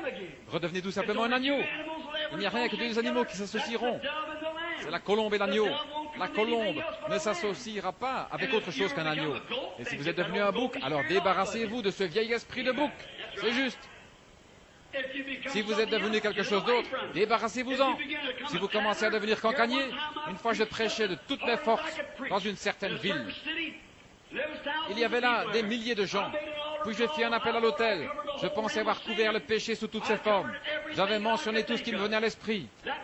Ce soir-là, une fois le service terminé, une femme, l'air bien prude, passe après de moi et me dit « Eh bien, frère Branham, je suis vraiment contente que vous ne m'ayez pas touché ce soir. » Et je pensais « Eh bien, ça doit être une vraie chrétienne. » Elle me dit « Vous ne m'avez pas touché ce soir. » Eh bien, ça me fait plaisir d'entendre cela, madame. Vous devez être proche du royaume de Dieu. Puis elle s'éloigna sur la pointe des pieds. Une autre petite dame se tenait là. Et je lui demandais, dites, vous connaissez cette femme? Oui. Elle dit, ça doit être une véritable chrétienne. Elle dit, il y a un point que vous avez omis de toucher, frère Branham. C'est celui du commérage. C'est la plus grande commère de tout le pays. Vous y êtes. C'est ça. Voyez-vous. Mais lorsque vous en venez à l'une de ces choses, peu importe que le prédicateur tape là-dessus ou non, depuis la chair, lorsque vous voyez les choses charnelles, ces choses du monde aussi longtemps que vous les tolérez, vous êtes loin de Dieu et le Saint-Esprit restera éloigné. C'est la raison pour laquelle les réunions ne sont plus comme elles étaient. C'est la raison pour laquelle l'allée recouverte de cieux n'est pas utilisée ce matin dans le tabernacle. C'est la raison pour laquelle il n'y a pas de grandes réunions sous tente dans le pays. C'est parce que nous avons attristé, éloigné la douce colombe de Dieu. C'est juste. Aussi longtemps que nous serons si indifférents, il ne restera pas avec nous. Aussi longtemps que nous serons médisants. Nous voulons faire à notre tête. Maintenant, je désire que vous remarquiez. L'agneau était un agneau silencieux. La Bible dit, il n'ouvrit point la bouche. Comme la brebis devant ceux qui la tondent, il était muet. Il n'a pas ouvert la bouche. Il n'était pas quelqu'un qui réclame ses droits. Non, monsieur, il était prêt à perdre ses droits. C'était un agneau silencieux. Mais aujourd'hui, oh là là, comme nous tenons à nos opinions, oh là là, c'est moi qui te le dis. Si quelqu'un vient me dire quelque chose d'autre, je vais l'arranger, je vais le mettre en pièces. Et dire à ce vieil hypocrite quand je le verrai, attends juste que je le vois. Dieu soit béni, alléluia. Hein? La colombe s'envole tout simplement et va plus loin. Certainement, le Saint-Esprit n'est plus avec vous aussi longtemps que vous avez ce sentiment-là. Écrivez cela dans votre livre. Il ne le voudra jamais. Le Saint-Esprit ne se tiendra pas là où il y a cette sorte d'esprit. Il faut que ce soit un esprit d'agneau, un esprit doux. Sinon, il ne restera pas, tout simplement. Ce n'est pas doux et humble, conduit par le Saint-Esprit. Et si quelque chose survient, il ne le remarque même pas, il continue simplement son chemin, voyez-vous. Et à l'instant même, on se détourne. Vous savez, lorsque vous vous êtes détourné, savez-vous que le premier péché commença lorsque quelqu'un se détourna juste un instant? Saviez-vous cela? La Bible le dit. Ève se détourna juste un moment pour entendre ce que Satan avait à lui dire. Il lui dépeignit un tableau aussi joli qu'elle pensa réellement que c'était la vérité. Et elle l'écouta. Et la seule chose que le diable veut que vous fassiez, c'est simplement que vous détourniez quelques instants. Il peut vous peindre un tableau et alors dire, regarde un peu ici, tu sais frère, tu sais sœur, s'ils étaient des gens corrects, ils ne feraient pas ceci, s'ils faisaient simplement ceci. Il peut vous rendre la chose si réelle, certainement. Mais souvenez-vous, c'est le diable. Peu importe le niveau de leur bassesse, jusqu'où ils sont enfoncés dans le péché, c'est votre devoir de les entourer de votre bras et de les relever par l'amour de Dieu. Où étiez-vous lorsque la colombe de Dieu vous a retiré du bourbier? C'est votre devoir, mes amis. Ce monde se meurt par manque d'un petit peu d'amour. Je désire que vous observiez cet animal, aussi ce petit animal. C'était un agneau silencieux, parce qu'il n'a pas, lorsqu'il fut injurié, il ne rendit pas les injures, il n'a pas invectivé et fait toutes sortes de choses. Il ne s'est pas mis dans tous ses états, il ne l'a pas fait. Quand quelqu'un, lorsqu'il fut injurié, il ne rendit pas les injures, il n'ouvrit point la bouche. Mais laissez faire quelqu'un vous faire quelque chose. Oh là là! Mal. Nous éclatons comme un crapaud qui mange de la chevrotine. Nous nous gonflons comme une vieille oie. Eh bien, je te le dis maintenant, S'il me marche encore comme ça sur les pieds, je ne retourne plus jamais dans cette vieille église. Non, monsieur. Dieu soit béni. Alléluia. Les Nazaréens me recevront. Les pèlerins de la sainteté m'accepteront. Alléluia. Je n'ai plus à le faire. Très bien. La colombe s'envole. Tu sais quoi? Si ce vieil hypocrite fréquente cette église-là, eh bien, je n'y retournerai plus jamais. Dieu soit béni, je n'irai plus. Et lorsque cette chose vous frappe, ce vieux loup qui gronde, la colombe s'envole. C'est vrai. Alors le Saint-Esprit n'est plus là. Ensuite, vous vous demandez ce qui se passe avec vous. Vous vous demandez ce qui se passe avec l'Église. Vous vous demandez ce qui se passe avec vous. Pourquoi n'avez-vous plus la victoire comme vous aviez? Vous avez changé de nature. Vous êtes devenu un bouc au lieu d'un agneau. Vous êtes devenu quelque chose d'autre qu'un agneau. Vous devez recevoir ce véritable esprit de douceur. Que le Saint-Esprit me conduise n'importe où. Oh Dieu, j'aime chaque pécheur où qu'il soit. Si de tels sentiments s'installent dans votre cœur, alors vous verrez quelque chose se produire. Votre âme. Vous me direz, eh bien frère Branham, y a-t-il une solution à cela? Oui. Devenez simplement un agneau. C'est tout. Eh bien frère Branham, j'ai rencontré une jeune dame l'autre soir à Shreveport. Billy et moi sommes allés quelque part manger un sandwich après le service. Une belle jeune femme entra là, probablement avec une jeune fille de 20 ans, à peu près. Elle était bien habillée. Elle s'est assise et j'ai remarqué qu'elle regardait continuellement dans notre direction. J'ai simplement continué à manger. Quelques instants plus tard, une dame est entrée. Elle a dit bonsoir en s'adressant à elle. Et je sais que cette dame était sœur Davis là-bas. Elle ainsi qu'une autre dame du Life Tabernacle, je les connaissais bien. Elle est venue vers moi. Elle a dit, frère Branham, c'est un beau message ce soir. J'ai dit, bonsoir, merci beaucoup. Et j'ai ajouté, êtes-vous membre du Life Tabernacle? Elle a répondu oui. Vous savez, frère Branham, dit-elle, j'aurais pu chanter dans la chorale, mais ils ont une certaine restriction là-bas. Elle a ajouté, oh, j'ai fait tant d'années de chant et tout, j'ai chanté des solos et certaines choses, mais je n'ai pas pu chanter parce qu'ils ne permettent pas qu'une femme maquillée chante dans la chorale. Et j'ai dit, eh bien, gloire à Dieu pour le Life Tabernacle. Elle a dit, mais je vous assure, frère Branham, je suis une chrétienne. Et j'ai dit, alors sœur, rentrez chez vous et lavez-vous le visage. J'ai ajouté, voulez-vous me dire, voilà que vous laisseriez une chose insignifiante comme porter un peu de cette affaire sur votre visage? Maintenant, je peux vous prouver que cela vient du diable. Je peux vous prouver qu'il n'y a rien. À l'origine, c'était païen. Et tant que vous en portez, c'est une marque de paganisme. Je viens de rentrer d'Afrique. Je suis allé dans la jungle des Otontos et j'ai découvert exactement d'où proviennent des boucles d'oreilles. Et toutes ces choses, cette quantité de bijoux que vous mettez autour du cou et à vos oreilles. Et j'ai découvert d'où cela provient. Cela vient des païens. Et la Bible ne veut pas qu'un chrétien soit un païen. Et vous ne voulez pas. Je ne dis pas que vous êtes païen parce que vous le faites, mais vous en donnez l'apparence. C'est parce que votre pasteur ne vous a pas dit la vérité. La Bible le dit. Elle dit, frère Branham, frère Branham, je trouve que si je porte les cheveux courts, ça me donne de la fraîcheur. Mais c'est vrai, mais si vous portiez les cheveux longs, ça vous donnerait encore davantage de fraîcheur. Vous pourriez les enrouler et ainsi dégager complètement votre nuque, cela serait correct. Eh bien, vous savez ce que dit la Bible? Qu'un homme a le droit de répudier sa femme et de la divorcer si elle coupe ses cheveux. Si elle se coupe les cheveux, cela montre qu'elle est infidèle. La Bible le dit. 1 Corinthiens 12, voyez-vous si ce n'est pas juste, une femme qui se coupe les cheveux déshonore son chef qui est son mari, et si elle est peu honorable, il faudrait divorcer d'elle et s'en éloigner, c'est juste. Mais voyez-vous, les pasteurs ne vous disent jamais ces choses-là, et c'est la raison pour laquelle vous agissez ainsi. Et la Bible dit, tenez, il n'y a pas longtemps, quelqu'un m'a écrit, il m'a dit, frère Branham, à propos de ces blouses qu'ont les femmes, eh bien, il est difficile de trouver encore des blouses. Serait-il correct pour nous, chrétiennes, de porter celles qui sont en dacron, en nylon, quelque chose comme ça? Et j'ai répondu, écoutez, sœur, laissez-moi vous dire une chose à ce sujet.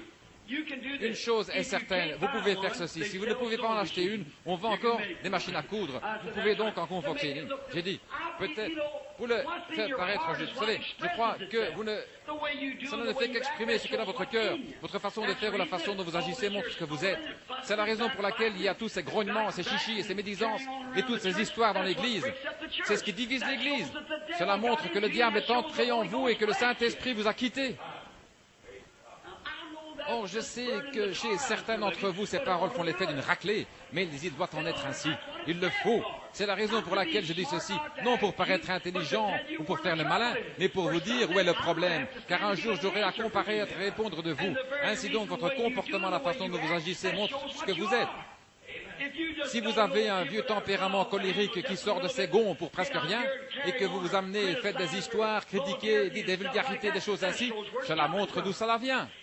Alors il n'y a qu'une chose à faire, retirez cette chose de là. Et la colombe reviendra dans votre cœur. Lorsque la colombe sort de l'arche, on l'a mis dehors, mais elle est revenue et elle a frappé à la porte de l'arche jusqu'à ce que Noé la laisse entrer. Le Saint-Esprit est ici, le Saint-Esprit désire entrer. C'est la raison pour laquelle aujourd'hui le Saint-Esprit, il ne vous a pas quitté pour toujours, il est simplement perché là dehors sur la branche d'un arbre quelque part, prêt à revenir et à entrer en vous et à vous donner l'amour, la paix et la joie que vous aviez. Certainement, il est prêt à le faire, il désire le faire. Il est impatient de le faire. Mais vous ne voulez pas le laisser faire. Maintenant, je ne m'adresse pas à vous qui êtes de l'extérieur. Je sais que votre pasteur, je parle au Branham Tabernacle. Je ne parle pas à vous qui venez d'autres églises. Je parle au Branham Tabernacle. C'est ce qui se passe ici. C'est ce qui fait que la colombe s'envole, que quelqu'un applique quelque chose dans l'église et tout de suite quelqu'un dira « Oh, vraiment ?» Voulez-vous pas dire qu'à ce moment le Saint-Esprit s'envole? Il ne peut tout simplement pas supporter cette sorte d'esprit. Dès que la nature de l'agneau vous quitte, alors le Saint-Esprit s'en va. Certainement. Et c'est ce qui se passe aujourd'hui. C'est la raison pour laquelle les gens sont dans l'état où ils sont. C'est parce qu'ils laissent le faux esprit entrer dans leur cœur, dans leur vie. Or, c'est la raison pour laquelle nous avons, la Bible dit que c'est la raison pour laquelle il y a tant de malades et d'affligés parmi nous. C'est à cause de pareilles choses. Nous devons être doux, nous devons être paisibles, nous devons être un agneau afin que la colombe puisse demeurer avec nous. Maintenant, souvenez-vous, la colombe viendra.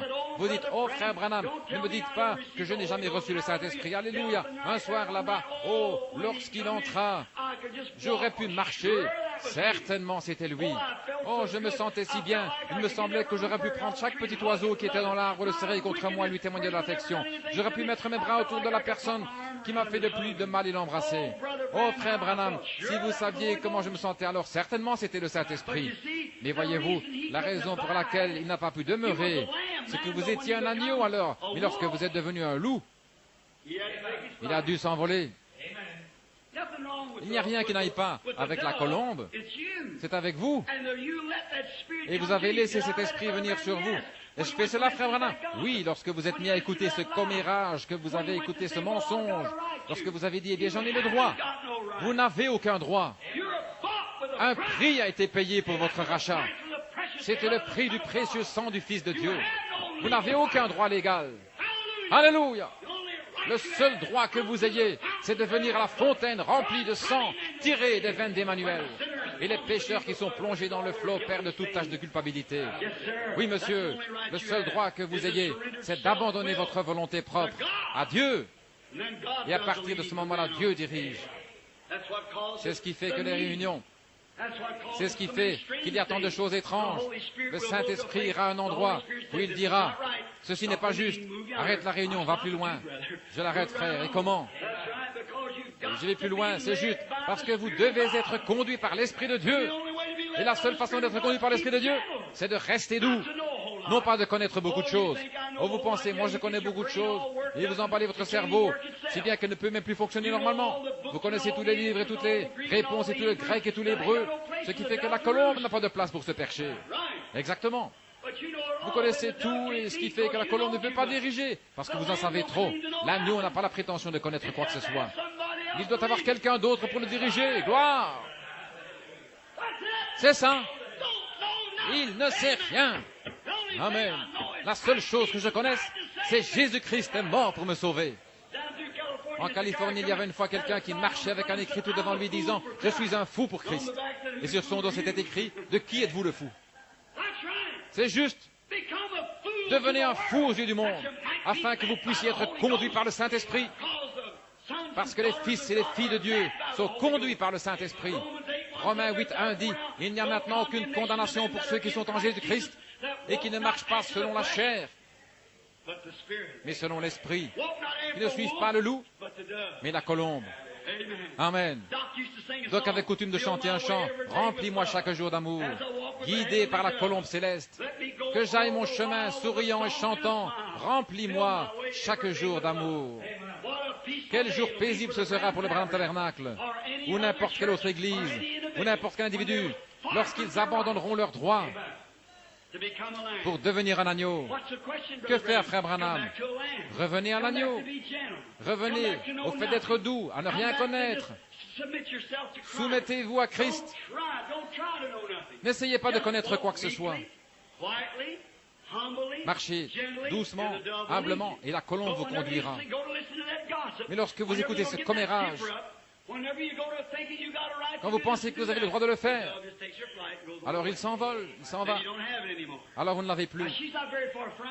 Mais elle n'est pas très loin de vous ce matin. Elle est là, tout près de vous, sur une branche, attendant que votre nature change.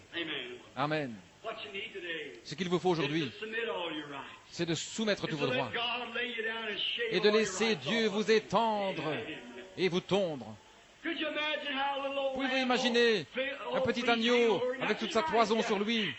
Ça représente ses droits. Les frères Branham, il souffre de la chaleur. On l'étend alors sur le banc des tondeurs. Ils savent ce qu'il y a de meilleur pour lui.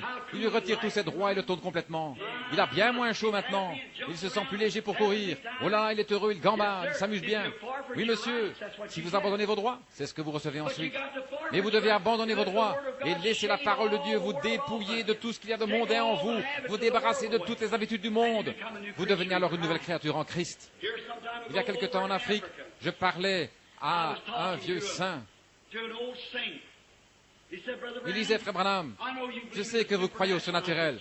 Je dis certainement, mon frère. Il dit, il y a des années, je croyais être quelqu'un, je pensais être vraiment un chrétien. Pour arriver à notre église, je devais gravir une colline après avoir garé ma petite voiture. Je devais gravir une colline pendant environ 300-400 mètres et contourner des buissons pour y arriver. Nous avions une réunion de prière là-bas. Il ajoutait, je pensais être vraiment un chrétien. Je connaissais toute la Bible. J'ai étudié tout l'hébreu. J'ai étudié toutes les prononciations exactes des mots. Si quelqu'un m'abordait pour parler de la Bible, je lui répondais du tac au tac. Je savais ce dont je parlais. Un soir, je montais à l'église. Il y avait eu beaucoup de conflits dans notre église. Il y avait des petits clans montés les uns contre les autres. Vous savez comment ça se passe? Je dis, oui, certainement. Il dit, sur mon chemin, en gravissant la colline, j'ai réalisé soudain que quelqu'un me suivait. J'ai pensé attendre un petit peu pour permettre à cette personne de me rejoindre afin de lui parler un petit peu en montant le chemin. Vous savez, c'est une bonne chose. Attendre simplement un petit peu. Et il dit, comme je gravissais la colline, je vis un homme qui montait et il portait un baluchon sur le dos qui était beaucoup plus gros que lui. Et cet homme était à bout de souffle. Il haletait, il avançait à petits pas, essayant de monter. Je lui dis, mon ami, puis-je vous aider à porter cette charge jusqu'à la colline? Il dit, non, c'est à moi de la porter. Je regardais ses mains. Alors dit-il, je sus que c'était une vision. Il avait des cicatrices dans les mains. Alors je tombais par terre et j'ai dit, Seigneur, est-ce que tu portes les péchés du monde dans ce sac? Il m'a dit, non, je porte seulement les tiens. J'essaie simplement de t'aider à gravir la colline, afin que tu puisses y arriver. Il en est ainsi. Si nous regardions simplement autour de nous, nous découvririons qu'il est en train de porter les nôtres. Est-ce que ça ne vous fait pas sentir petit, notre cœur méchant et cruel, juste parce que nous pouvons le faire? Il y a certains temps, j'étais à la chasse. Comme vous le savez, j'aime chasser. Il y avait un individu cruel dans cette région. C'était un type méchant. Il avait l'habitude de se moquer de moi parce que je ne voulais pas tirer des biches et des faons. Je disais, c'est brutal. Pourquoi ne veux-tu pas être un chasseur vraiment loyal et tirer plutôt sur les vieux mâles et les animaux qui sont vieux et prêts à mourir? Dieu nous les a donnés. Laisse ces jeunes mères et ces petits. Je disais, ah, prédicateur, tu es une poule mouillée. Il me répétait ça sans cesse. Je disais, maintenant regarde, si j'avais faim et que je désirais un de ces faons, je crois que Dieu me laisserait l'avoir. Mais tirer sur lui juste pour faire le malin, eh bien, il en remplissait tout un chariot. Et pour l'animal, il avait une sorte de sifflet. Et en sifflant, ça faisait exactement le bruit d'un petit faon qui appelle. Un jour, nous étions ensemble dans les buissons. Et je lui fis honte. Je dis, à ta place, j'aurais honte de moi. Il tuait 8 à 10 faons d'une seule fois s'il le pouvait. Des biches, n'importe quoi, simplement pour faire le malin. Il en prélevait peut-être juste les quartiers de derrière et laissait tout le reste sur place. Je lui dis, oh, il me disait, vous prédicateurs, vous êtes des poules mouillées. Un jour, il se tenait dans les buissons, il saisit ce sifflet, et il fit entendre ce son. Cela ressemblait à un petit enfant qui pleure. Et juste comme il faisait cela, une magnifique biche laissa apparaître sa tête et sortit du fourré. Vous pouviez voir ses jolis yeux bruns qui regardaient. Tout alarmée, elle regardait autour. Le chasseur prit son fusil, et il épaula pour tirer la biche. Et celle-ci vit le chasseur. Mais vous savez quoi? Le cri de ce fan. Elle ne remarqua pas ce fusil. Elle cherchait ce bébé qui était en difficulté. Et vous savez, le fait qu'elle ait fait face à la mort en regardant le canon du fusil démontre le véritable sentiment maternel et l'amour d'une mère. Savez-vous quoi? Cette démonstration fut si remarquable que cela le toucha. Il jeta son fusil par terre. Il revint vers moi en courant et m'accrocha par le bras. « Billy, prie pour moi, j'en ai assez de ceci. » En voyant cette démonstration d'héroïsme maternel. Oh, lorsque le monde verra la démonstration de l'amour de Dieu dans nos cœurs humains, quelle différence cela sera. Lorsque nous laisserons la colombe de Dieu venir dans nos cœurs et nous attendrir, nous rendre humbles.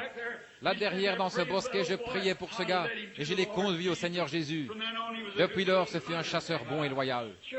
Certainement, il pensait avoir son droit, il pensait faire ce qu'il voulait. Ils sont sur mon territoire, ils mangent ma luzerne, s'il le désire. Je disais, c'est juste, mais c'est inhumain de faire cela. Tu dois renoncer à tes droits. Oh Dieu, aie pitié afin que nous le fassions. Ici, il y a quelque temps, il y a environ 100 ans, il y avait un grand chrétien qui vivait dans le sud-ouest des États-Unis. Il s'appelait Daniel Curry. C'était un homme admirable, un homme pieux, sanctifié, un véritable chrétien, un homme que tout le monde estimait beaucoup, quelqu'un de merveilleux.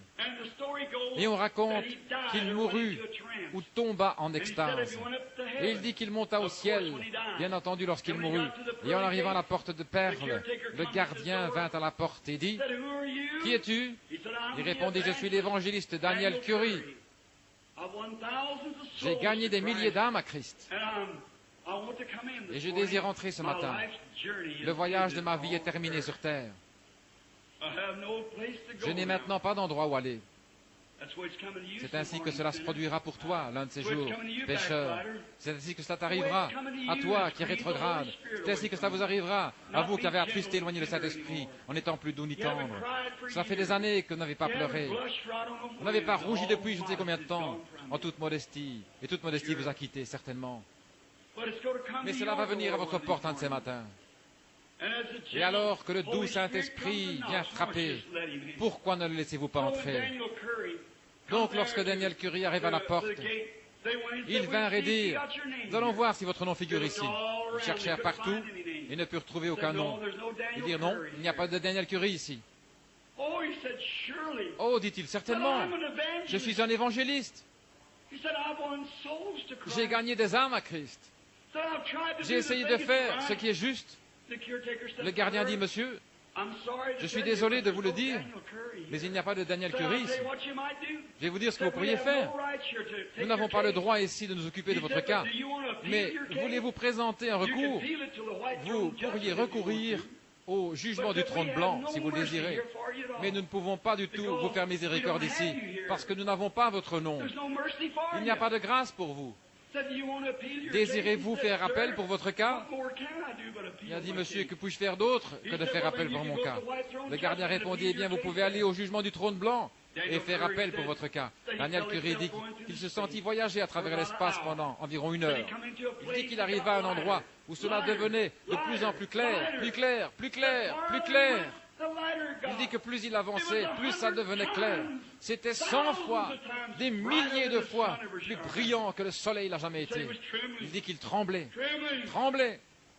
Puis il dit que lorsqu'il arrive au milieu de cette lumière, il entendit une voix qui disait, « Étais-tu parfait sur terre ?» Ça sortait de la lumière. Il répondit, « Non, je n'étais pas parfait. » Il tremblait. « As-tu toujours usé d'honnêteté envers tout le monde ?» Il répondit non. Il vient à l'esprit différentes choses pour lesquelles il ne fut pas tout à fait honnête. Non, je ne pense pas être honnête. As-tu raconté la vérité chaque fois dans ta vie? Il répondit non. Je me souviens d'avoir raconté certaines choses qui n'étaient pas douteuses, qui étaient douteuses. N'étaient pas tout à fait véridiques. Alors as-tu jamais pris quelque chose qui ne t'appartenait pas? Une certaine chose? De l'argent? Ou autre chose qui ne t'appartenait pas? Il pensait qu'il avait été assez bon sur la terre, mais il était condamné. Il dit non, non, j'ai pris des choses qui ne m'appartenaient pas. On lui dit, alors tu n'étais pas parfait? Il répondit non, je n'étais pas parfait. Il dit qu'il s'attendait d'un moment à l'autre à ce que cette grande lumière, là où la colombe se reposait, retentisse comme le bruit d'une explosion, le mot condamné. À ce moment-là, il a entendu une voix derrière lui qui était la plus douce que n'importe quelle voix qu'il ait jamais entendue. Il dit qu'il se tourna pour voir, et le plus beau visage qu'il eût jamais vu, plus doux que n'importe quel visage de mère, se trouvait là devant lui. Il dit, Père, Daniel Curry a pris position pour moi sur la terre. Il est vrai qu'il n'était pas parfait, mais il a pris position pour moi. Il a pris position pour moi sur la terre. Et maintenant, je vais prendre position pour lui au ciel. Prends tous ses péchés et mets-les sur mon compte. Qui va prendre position pour vous en ce jour-là? Frère, si vous l'attristez et l'éloignez de vous aujourd'hui, je ne peux tout simplement plus prêcher. Inclinons nos têtes. Ô Dieu bien-aimé, cher agneau mourant, toi qui es doux, humble et modeste, les oiseaux avaient des nids et les renards avaient des tanières, mais toi, tu n'avais pas de demeure, bien que tu sois le Seigneur de gloire lui-même. Lorsque tu es né, il n'avait pas de vêtements à te mettre. Ô Dieu, à quoi me serviront mes habits là-bas? À quoi me serviront mes voitures? À quoi me servira une jolie maison? À quoi me servira tout cela ce jour-là? Tu étais sans amis, personne ne voulait se lier d'amitié avec toi.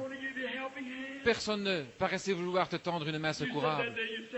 Tu as dit que tu dirais en ce jour-là, j'avais faim et vous ne m'avez pas nourri. J'étais nu et vous ne m'avez pas vêtu. À quoi nous servira en ce jour-là tout ce que nous avons, Seigneur? Laisse-nous prendre position pour toi, afin que lorsque cette heure arrivera, nous entrerons dans ta présence, l'omnipotent, l'omniprésent.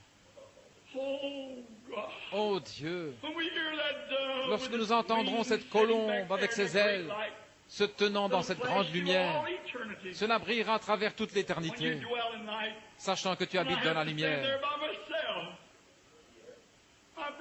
Je devrais me tenir là, tout seul, et que mon frère, mon pasteur, ma mère, mon père, ma femme, mes enfants sont partis.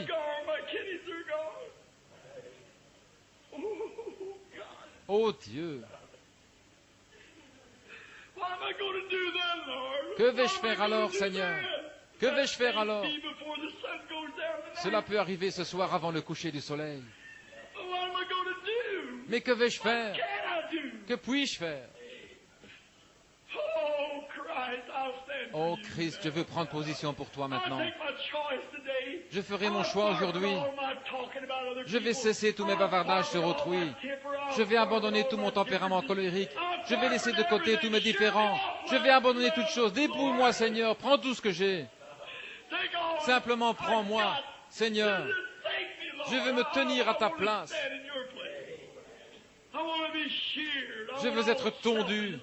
Je désire que tout égoïsme, tout orgueil, toute indifférence soit simplement ôté de moi. Et puis je désire prendre position pour toi comme un agneau tondu, prêt à abandonner tous les plaisirs, ce qu'on appelle les plaisirs de la vie. Toutes les danses, toutes les réceptions, tous les vêtements indécents, le fard, le rouge à lèvres, le vernis à ongles, toute cette indifférence qui ressemble au monde. Tu m'as dit, n'agissez pas comme le monde, ne vous associez pas aux choses du monde, sortez du milieu d'eux.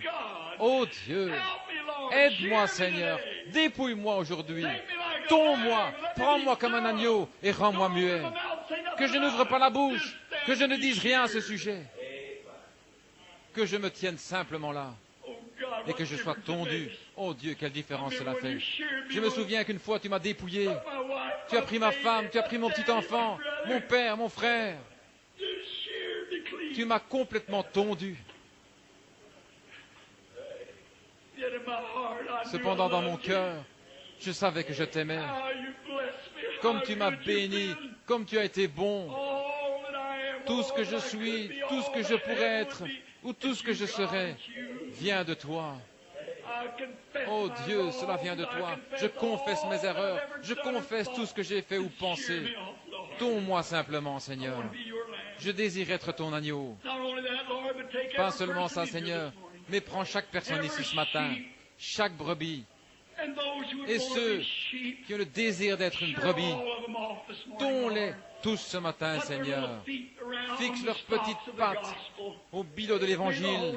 Puisse le Saint-Esprit les conduire à la repentance en ce moment même, et qu'ils sachent qu'ils ont été indifférents à l'égard de Dieu. Et, Seigneur, puisses-tu les tondre de toute indifférence du monde, de toutes les choses du monde, Seigneur. Que nous soyons tondus ce matin, Seigneur, afin qu'ayant moins chaud, nous puissions nous tenir tranquillement devant toi, comme des chrétiens nés de nouveau. Accorde-le, Seigneur. Je t'aime, je veux y aller, peu importe qu'il fasse chaud, que j'en ai envie ou pas, je veux y aller, je désire prendre position pour toi, parce que je veux que tu plaides ma cause ce jour-là, et que tu dises, eh bien, il a pris position pour moi, maintenant je vais prendre position pour lui. Oh Dieu, accorde-le aujourd'hui. Et tandis que chaque tête est inclinée, et chaque cœur aussi, je me demande ce matin s'il y aurait quelqu'un ici qui réalise qu'il a essayé d'en faire à sa tête, qui a fait simplement ces choses qu'il n'aurait pas dû faire. Alors si vous sentez simplement ce matin que vous aimeriez que le Seigneur vous tonde et qu'il fasse de vous un agneau véritable, voudriez-vous lever la main, où que vous soyez, que Dieu vous bénisse, madame, que Dieu vous bénisse, quelqu'un d'autre, dites, tonds-moi, Seigneur, je suis une brebis, je ne veux même pas ouvrir la bouche, je veux dire simplement que tu retranches de moi tout ce qui est du monde. Que Dieu vous bénisse, frère, que Dieu vous bénisse, madame, que Dieu te bénisse, petit garçon, que Dieu vous bénisse. Tonds-moi, Seigneur. Que Dieu vous bénisse, madame. Que Dieu vous bénisse. Tonds-moi, Seigneur. Je désire que toutes les choses du monde, je désire prendre position pour toi ce matin. Je désire me tenir simplement comme une brebis tondue. Je veux que toutes les choses du monde soient retranchées de moi. Je désire t'appartenir et que tu m'appartiennes. Veux-tu me recevoir, Seigneur, alors que je lève la main vers toi? Que Dieu vous bénisse, Dieu vous bénisse, Dieu vous bénisse, Dieu vous bénisse, Dieu vous bénisse. Que Dieu vous bénisse, monsieur, madame. Dieu vous bénisse. Que Dieu vous bénisse, mon frère. Oui, que Dieu vous bénisse. Que Dieu vous bénisse, sœur. C'est juste. Soyez simplement honnête. Je désire que Dieu retranche de moi tout ce qui n'est pas tout à fait comme lui. Tout motif égoïste, toute indifférence. Je désire qu'il me tonde complètement ce matin. Je veux être comme lui. Peu m'importe que ce soit des droits ou non, je n'ai aucun droit. Je ne possède qu'un seul droit, c'est de venir à lui. Et il prend le reste. Y a-t-il un pécheur ici qui n'ait jamais confessé Christ, qui n'ait jamais été sauvé, et vous désirez qu'on se souvienne de vous dans la prière ce matin? Voudriez-vous lever la main, mon ami pécheur? Que Dieu vous bénisse. Un autre, levez la main et dites, souvenez-vous de moi, frère Branham. Je ne suis pas chrétien, et je ne sais pas à quel moment je devrais rencontrer Dieu. Et je désire qu'on se souvienne de moi dans la prière en ce moment même, alors que vous terminez. Voulez-vous lever la main, afin que je prie pour vous, que Dieu vous bénisse? Que Dieu vous bénisse, petite dame, monsieur, madame. Quelqu'un d'autre? Je désire. Combien ici sont rétrogrades? Oh, direz-vous, je n'admettrai pas cela, frère Branham. Mais regardez, si cette colombe de la douceur vous a quitté, frère, il y a quelque chose qui ne va pas. Il y a quelque chose qui ne va pas lorsque vous ne pouvez pas vous supporter les uns les autres, lorsque vous ne pouvez pas pardonner à chaque personne du plus profond de votre cœur, quoi qu'ils aient fait, quoi qu'ils aient dit. Si vous ne pouvez pas leur pardonner du plus profond de votre cœur, Jésus a dit, si vous ne pardonnez pas à chacun ses offenses de tout votre cœur, votre Père céleste ne vous pardonnera pas non plus. Qu'arriverait-il par cette chaleur? Qu'arriverait-il si Dieu vous appelait aujourd'hui?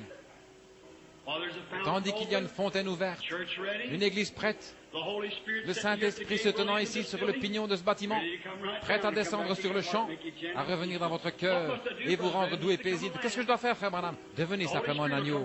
Le Saint-Esprit descendra immédiatement lorsque vous deviendrez un agneau. Mais si vous avez de mauvais motifs ou de mauvaises idées, ou que vous voulez faire à votre tête, que vous n'êtes pas prêt à abandonner cela, alors le Saint-Esprit ne viendra jamais. Maintenant, avec notre tête inclinée, je me demande s'il y a quelqu'un parmi vous qui avait levé la main. Jésus a dit, celui qui écoute mes paroles et qui croit celui qui m'a envoyé a la vie éternelle. Il ne viendra jamais en jugement, mais il est passé de la mort à la vie. Jean 5, 24.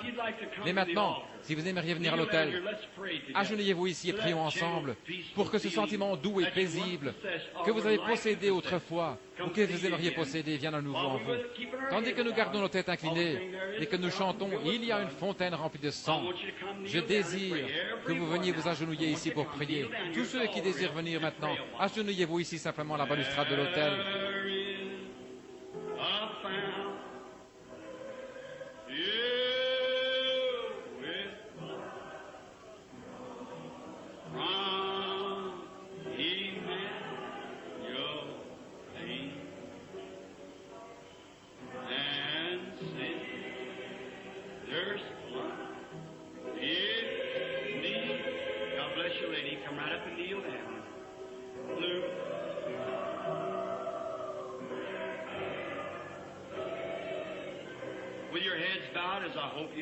Avec vos têtes inclinées,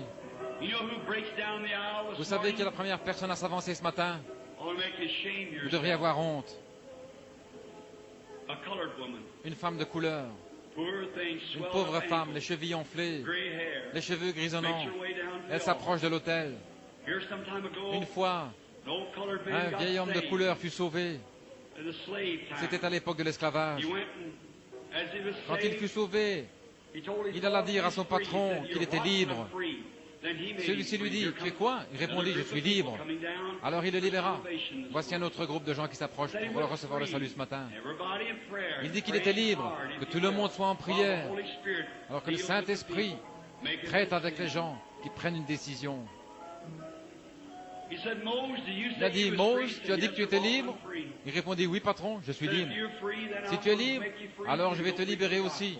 Va, prêche l'Évangile. » Lorsqu'il fut sur le point de mourir, beaucoup de ses frères blancs vinrent le voir. Et il leur dit, il pensait qu'il avait été dans le coma. Lorsqu'il se réveilla, il dit, « Je pensais être parti. » Dieu vous bénisse, mon frère. Agenouillez-vous simplement là.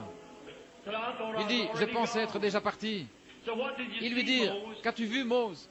Il répondit, « Quand j'ai passé la porte, je l'ai vu. Je suis resté là à le regarder.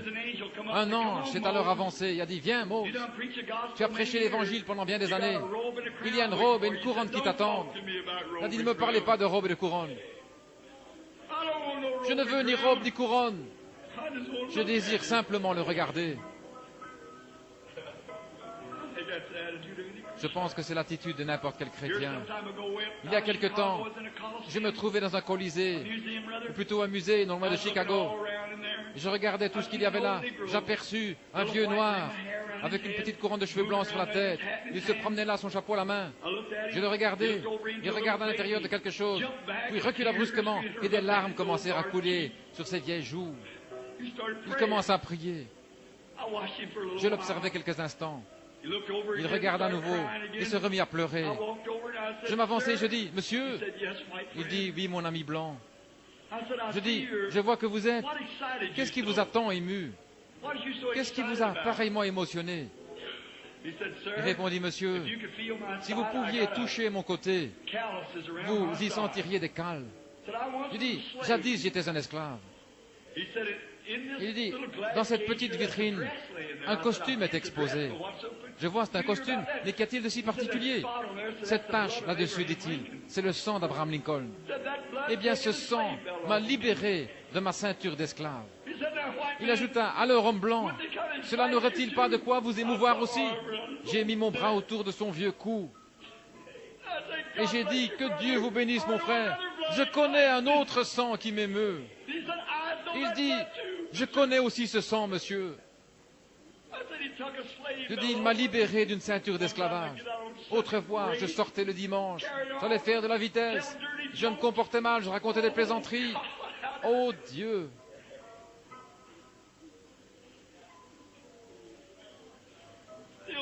Comment ai-je pu faire cela? Il y a encore des cicatrices dans mon cœur à cause de cela. Mais je suis heureux qu'il m'ait ôté cette ceinture. Tout cela a disparu maintenant. Il a pris ma place. Ici, il y a quelque temps, je regardais une femme qui était si vulgaire que j'avais envie de la condamner. Et Dieu m'a donné une vision qui me fit alors prier pour elle. Lorsque je vis que mes péchés étaient aussi grands que les siens, je m'avançai, je m'assis à côté d'elle. Je lui fis honte, je lui dis que j'étais pasteur. Ses deux amis, elle avait environ 65 ou 70 ans. Et ses deux amis s'agenouillèrent là, ils donnèrent leur cœur à Christ. Oh là là! Quelle différence! Ne le voulez pas? Avez-vous tellement péché ce matin, votre cœur est-il devenu si noir et si sale que même le Saint-Esprit ne peut pas le toucher? La colombe peut-être a pris son envol pour l'éternité. Elle est alors partie pour toujours. Que Dieu te bénisse, chérie. Une petite fille est en train de s'avancer. Que Dieu te bénisse, ma chérie. Vous me direz, cette petite fille ne sait pas. Oh si, elle le sait. Elle n'a tout simplement pas lu autant de revues, de vieilles histoires d'amour que vous. Voilà pourquoi. Elle est tendre. Jésus a dit, laissez venir à moi les petits-enfants. Quelqu'un d'autre aimerait-il venir se joindre à nous ce matin? L'autel est ouvert, encore un instant, tandis que nous chantons de nouveau, et ensuite nous allons offrir une prière pendant que ces pécheurs repentants prient.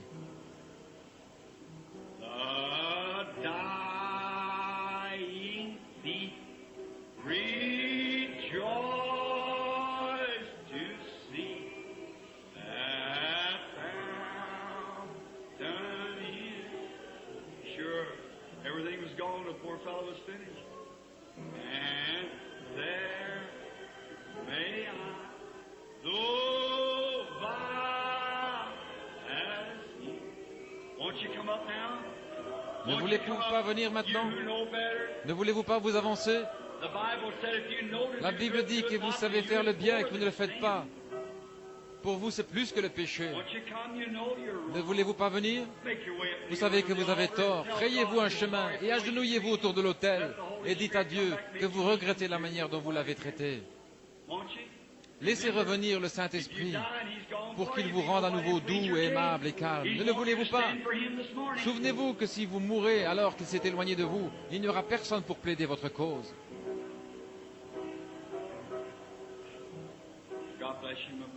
Que Dieu te bénisse, mon frère. Nous attendons. Est-ce tout?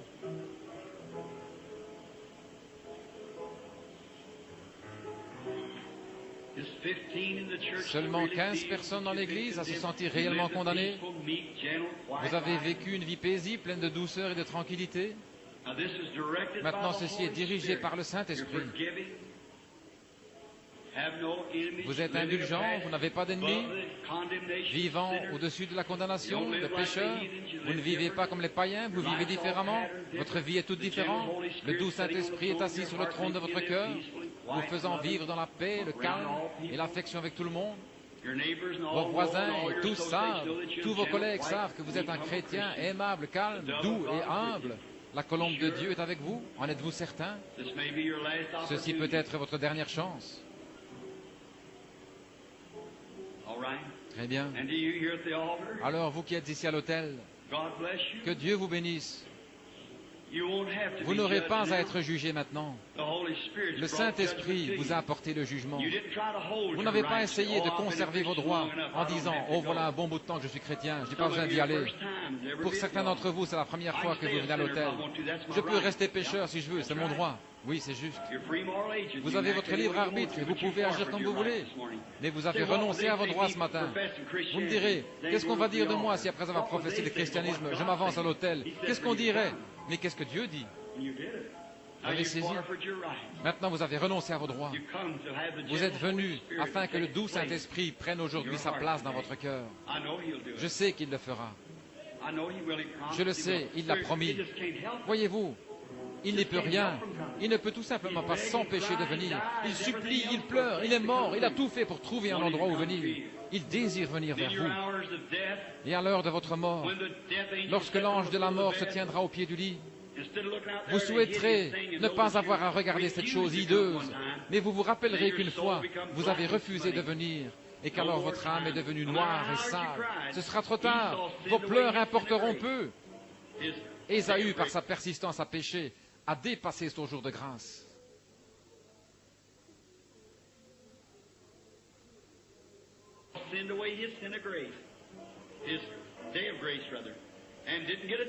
Et il n'eut plus d'autre chance. Il pleura amèrement en cherchant un moyen de mettre cette chose en ordre. Mais il ne le put pas. Dieu l'avait appelé pour la dernière fois.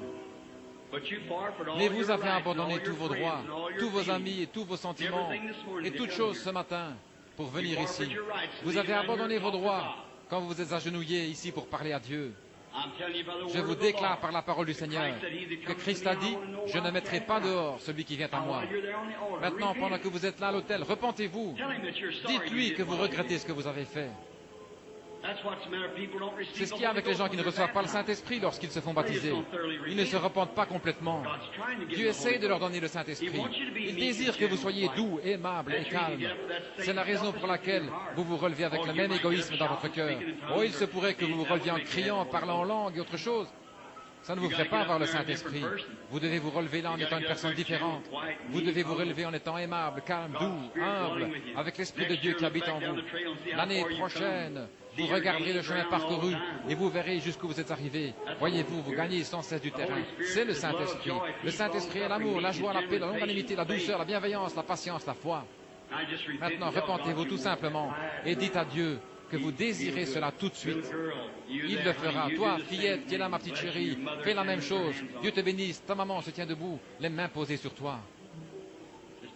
Cette chère sœur de couleur âgée ici, qui s'incline à l'autel, il se peut que vous ayez dû manger du pain de maïs et de la bouillie de maïs. Il se peut que vous ayez dû vivre dans une ruelle. Pour autant que je sache, sœur, que Dieu bénisse votre cœur. Il y a un palais préparé pour vous dans la gloire ce matin. C'est vrai. En regardant vers l'autel, je vois une femme aux cheveux grisonnants, une jeune femme la tête inclinée, une femme aux cheveux tout blancs. Oh Dieu! Je vois des hommes qui s'agenouillent et plusieurs autres ici. Repentez-vous simplement. Dites-lui que vous regrettez. Dites-lui que vous ne le ferez plus jamais. Par sa grâce, à partir d'aujourd'hui, vous mettrez un terme à tous vos différends. Vous voulez être doux et paisible. Vous voulez être humble et aller là où il vous conduit. Et lorsque les gens diront quelque chose, peu importe si ça a l'air juste, vous allez abandonner les droits que vous avez de parler de votre prochain. Vous allez parler de Jésus. Vous allez simplement faire ce qui est juste. Vous ne sortirez pas en ayant l'air d'un meurtrier. Vous ne sortirez pas pour vous jeter sur l'innocent. Et vous voyez cette manifestation d'héroïsme par de véritables chrétiens. Et vous désirez être comme eux. Vous n'aurez besoin de le dire à personne que vous êtes chrétien. Si vous en êtes un, on le verra simplement et on le saura. En vous entendant parler, vous êtes scellé à l'intérieur. Maintenant, alors que vous humiliez votre cœur, repentez-vous. Dites à Dieu que vous regrettez et que vous ne le ferez plus. Vous avez honte de vous-même et de la façon dont vous avez agi. Et ensuite, je prierai pour vous. Et je crois qu'à ce moment-là, la paix s'installera dans votre cœur. Tout simplement, une paix comme un fleuve qui coulera dans votre âme. Il se peut que vous ne criez pas, il se peut que vous ne parliez pas en langue, il se peut que vous ne sautiez pas. Mais vous quitterez l'autel avec quelque chose en vous. Quelque chose en vous qui vous ancrera à la vieille croix rugueuse aussi longtemps que vous vivrez. Maintenant, priez en même temps que moi. Confessez vos fautes. Notre Père céleste, étant d'indignes créatures, cette salle chaude où l'on transpire ce matin, cette étuve. Mais, ô Dieu, tu l'as fait sortir par nos pores. Le Saint-Esprit est descendu et a convaincu les gens qu'ils étaient dans l'erreur et qu'ils péchaient. Leurs esprits étaient arrogants. Ils étaient devenus hostiles, indiscrets, des je sais tout, ne voulant pas se repentir, ne voulant pas pardonner aux gens. Ils ne voulaient pas le faire. Mais aujourd'hui, le Saint-Esprit a pris la parole de Dieu, l'a placée dans leur cœur, doux, et a dit, maintenant veux-tu revenir au point où tu en étais la première fois que tu es venu à l'autel, et que tu aimais tout le monde, et que tu m'aimais d'un amour impérissable. alors lève-toi simplement et viens à l'autel. Et ils l'ont fait, Seigneur. Et je te prie maintenant de sanctifier leurs pensées, Seigneur. Sanctifie leur cœur. Rends-les doux et paisibles. Puissent-ils maintenant se relever de cet autel après s'être repentis, d'avoir abandonné leur vie et retourner chez eux. Peu importe ce qui arrive, si votre mari, votre femme s'énerve, ou bien le voisin, ou un collègue de travail, ou un associé, je serai simplement doux comme une colombe. Après tout, la vengeance t'appartient. À moi la rétribution, dit le Seigneur. Combien nous en sommes rendus compte, Seigneur. Restez simplement tranquilles. Soyez doux. Voyez Dieu descendre directement vers ses agneaux. Bien sûr, certainement. Ce bon berger a donné sa vie pour eux. Il descend jusque vers ses brebis. Et il les guidera. Malheur à celui qui se mettra en travers de leur chemin. Malheur à celui qui dira une seule parole contre elles. Il a dit qu'il vaudrait mieux qu'une meule soit suspendue à votre cou que vous soyez noyés dans les profondeurs de la mer. Leurs anges contemplent sans cesse le visage de mon Père qui est dans les cieux. Ô Dieu, ce que vous leur faites, c'est à moi que vous le faites. Ainsi, ô Dieu, je désire être doux. Je me place aussi sur l'autel ce matin. Non pas ce matin, mais chaque matin et chaque jour. Je veux être paisible, doux et semblable à Jésus. Accorde-le, Père. Aide-nous à être ainsi maintenant. Fais rouler sur nos âmes ces infinies vagues d'amour.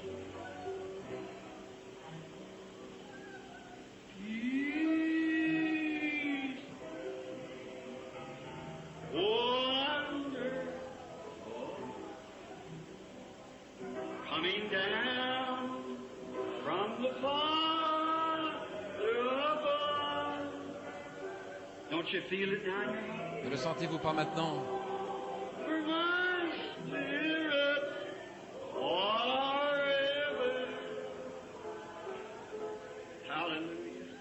Hallelujah.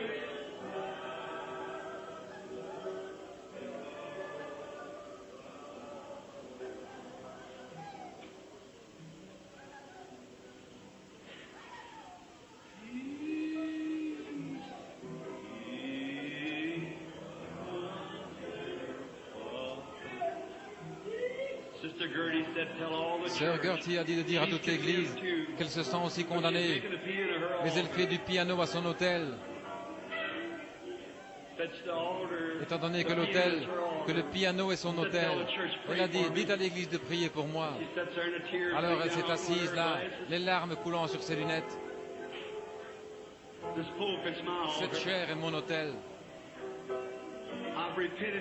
Je me suis aussi repenti. Ma Bible est mouillée. Oh Dieu.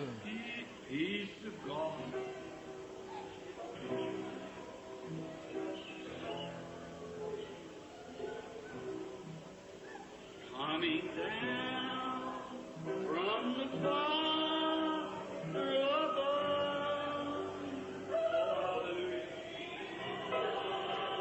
For my spirit forever.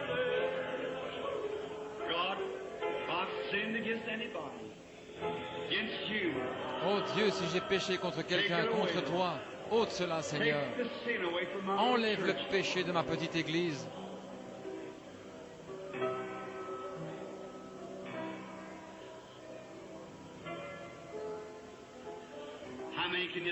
Combien peuvent sentir que Dieu leur a pardonné et que la colombe de paix s'est à nouveau posée sur votre cœur? Elle vient de revenir et a repris sa place. Le Saint-Esprit vient tout juste de revenir et il a dit, mon enfant, j'ai toujours désiré t'aimer, mais tu ne me laissais pas faire. Je ne peux pas demeurer avec ton vieil esprit égoïste. Mais maintenant que tu l'as abandonné, je suis revenu dans ton cœur ce matin. Combien se sentent ainsi? Levez la main.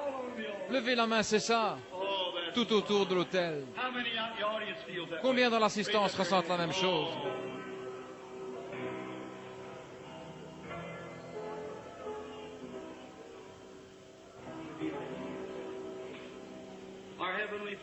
Notre Père Céleste, nous te remercions pour ce moment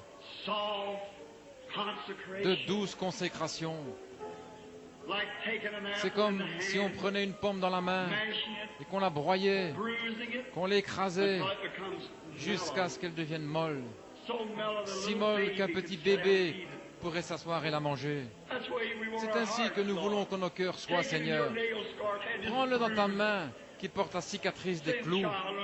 Écrase-le en disant, mon enfant, ne vois-tu pas que tu m'as blessé? Tu m'as blessé. Lorsque tu es sorti de tes gonds, tu me blessais. Oh, mon cœur a saigné pour toi, mon enfant, lorsque je t'ai vu faire telle et telle chose. Mais maintenant que j'ai ton cœur dans ma main, je désire le rendre vraiment doux. Je désire le rendre de telle façon que je puisse l'utiliser et y vivre. Je désire revenir sur le perchoir ce matin. Je désire revenir et demeurer, faire ma demeure en toi. Accorde-le, Seigneur. Nous t'aimons. Accorde-le pour ta gloire. Nous le demandons dans le nom de Jésus.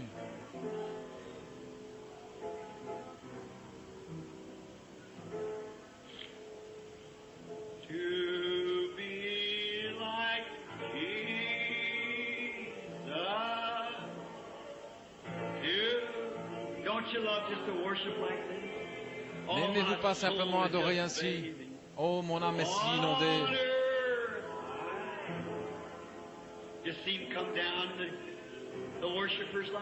Le voir descendre ainsi dans les adorateurs, vous sentez une réelle douceur dans votre cœur.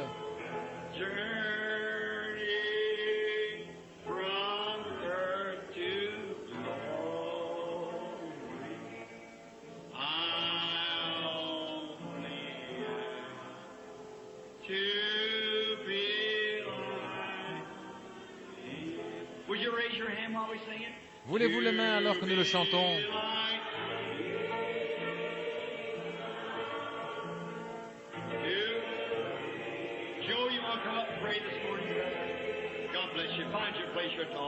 Que Dieu vous bénisse.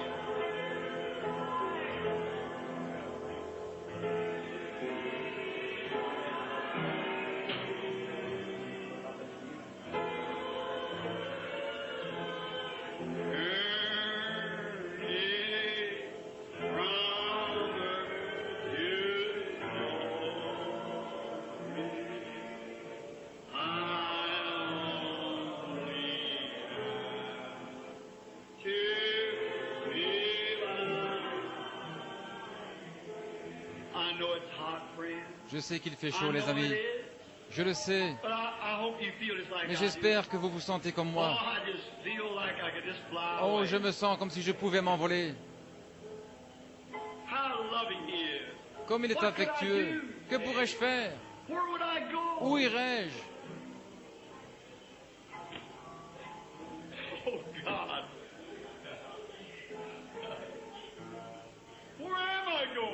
Oh Dieu, où irais-je? Où est-ce que je me dirige? Qu'est-ce que ça va être? Où serais-je dans 100 ans? Que ferais-je si je ne l'avais pas? Où y a-t-il un autre refuge?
Tandis que vos têtes sont inclinées, je vais vous demander quelque chose. Quelqu'un ici déplaît au Saint-Esprit. Quelqu'un a été appelé. Je parle au nom du Seigneur Jésus en tant que son prophète. Je peux sentir son cœur blessé. Quelqu'un dans l'auditoire lui a désobéi. Quelqu'un qui aurait dû venir. Ne voulez-vous pas venir maintenant?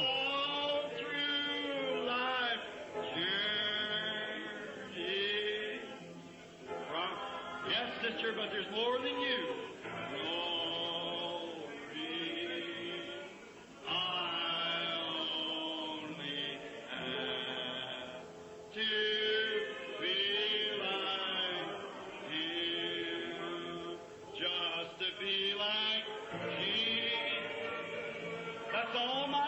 C'est mon seul désir.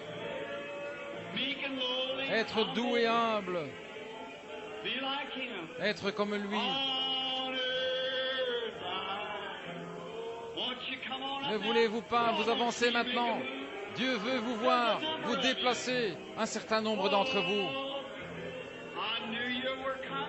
Je savais que vous viendriez. Que Dieu vous bénisse, que Dieu vous bénisse, que Dieu vous bénisse. C'est ça. Je regardais au-dessus de cet auditoire. Il y avait là une ombre noire, la plus terrible que j'ai jamais vue. Le Saint-Esprit est ici maintenant. Il est sur moi en ce moment même. Attristant le Saint-Esprit. Qu'a-t-il fait? Il est allé là où le Père l'a conduit. Que Dieu vous bénisse mon frère, que Dieu vous bénisse mon frère. C'est juste, venez, agenouillez-vous.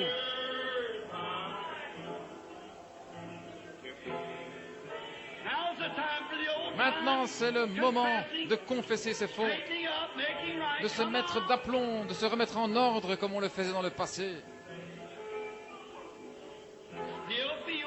Je sens toujours qu'il y en a encore. Que Dieu vous bénisse madame, que Dieu vous bénisse, que Dieu vous bénisse. C'est juste. Le Saint-Esprit a toujours raison. Venez, c'est juste, avancez-vous.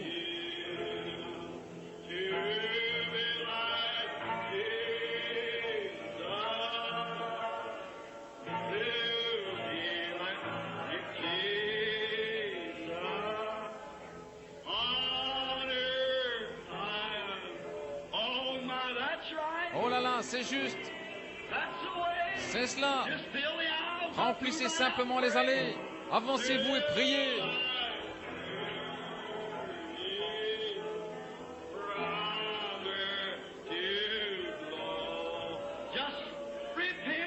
Repentez-vous simplement. Dites à Dieu que vous regrettez. C'est tout ce que vous avez à faire.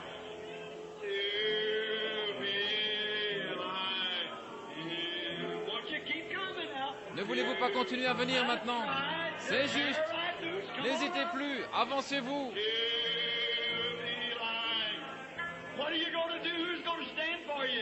Qu'allez-vous faire? Qui va prendre position pour vous? Peut-être ce soir. Qui va prendre position pour vous lorsque la mort vous saisira par la manche? Peu importe ce que vous avez fait, le Saint-Esprit se trouve tout près de vous. C'est lui qui désire que vous veniez.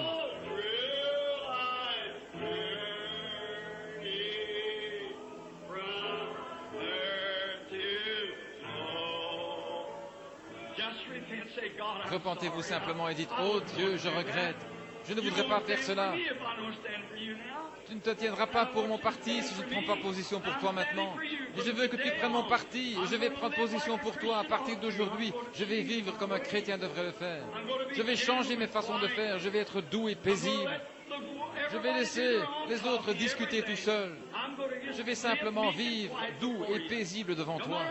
Peu importe combien de temps vous professez être un chrétien et à quelle église vous appartenez, ceci n'a rien à voir. Approchez-vous donc. Dieu vous bénisse. Avance-toi, mon enfant. Dieu vous parle maintenant.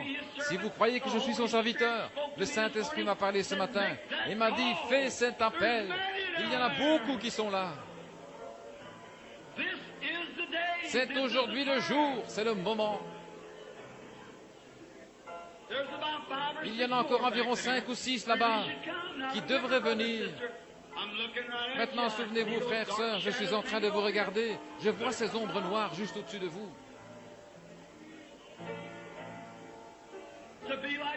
Vous feriez mieux de vous avancer. Être comme Jésus. Ne voulez-vous pas être comme Jésus? Aimable, paisible, doux, humble. Que Dieu vous bénisse, jeune homme. Que Dieu vous bénisse, papa, avec le bébé. Dieu vous bénisse, sœur. Dieu vous bénisse, amis pécheurs. C'est juste. Venez jusqu'ici. Avancez-vous, trouvez-vous une place, que Dieu vous bénisse.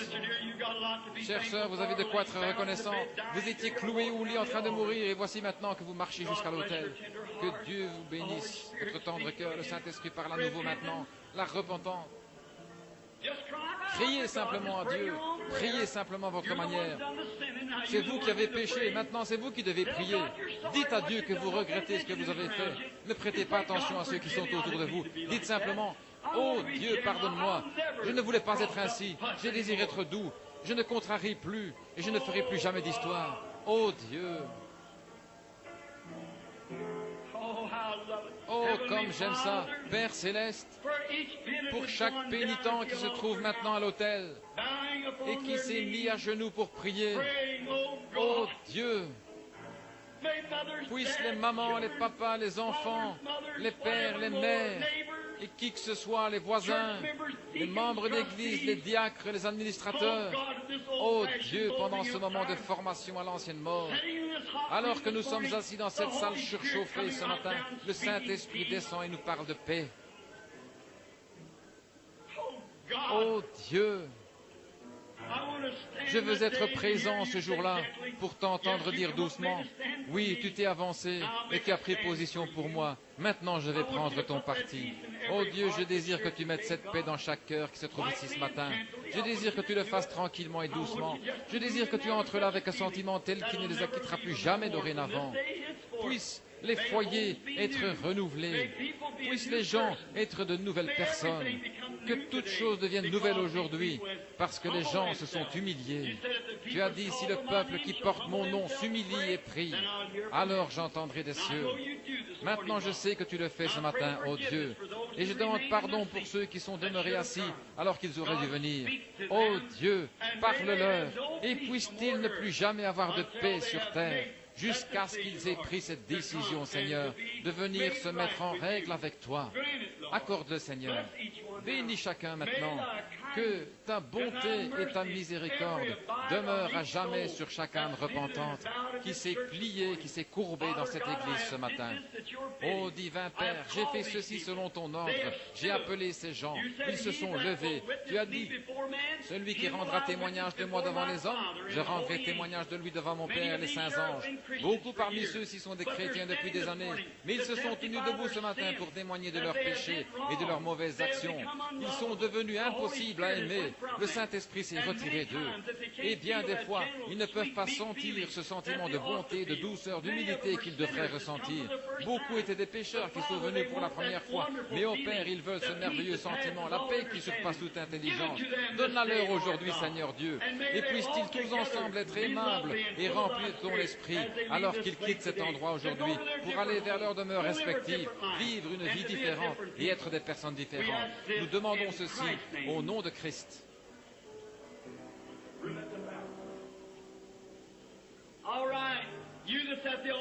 Très bien, vous qui êtes à l'autel, relevez-vous, regardez au Seigneur Dieu, tournez-vous et serrez la main à ceux qui sont autour de vous. Oh, nous allons chanter maintenant tous ensemble, alors que nous nous levons, juste un moment avant le service de guérison.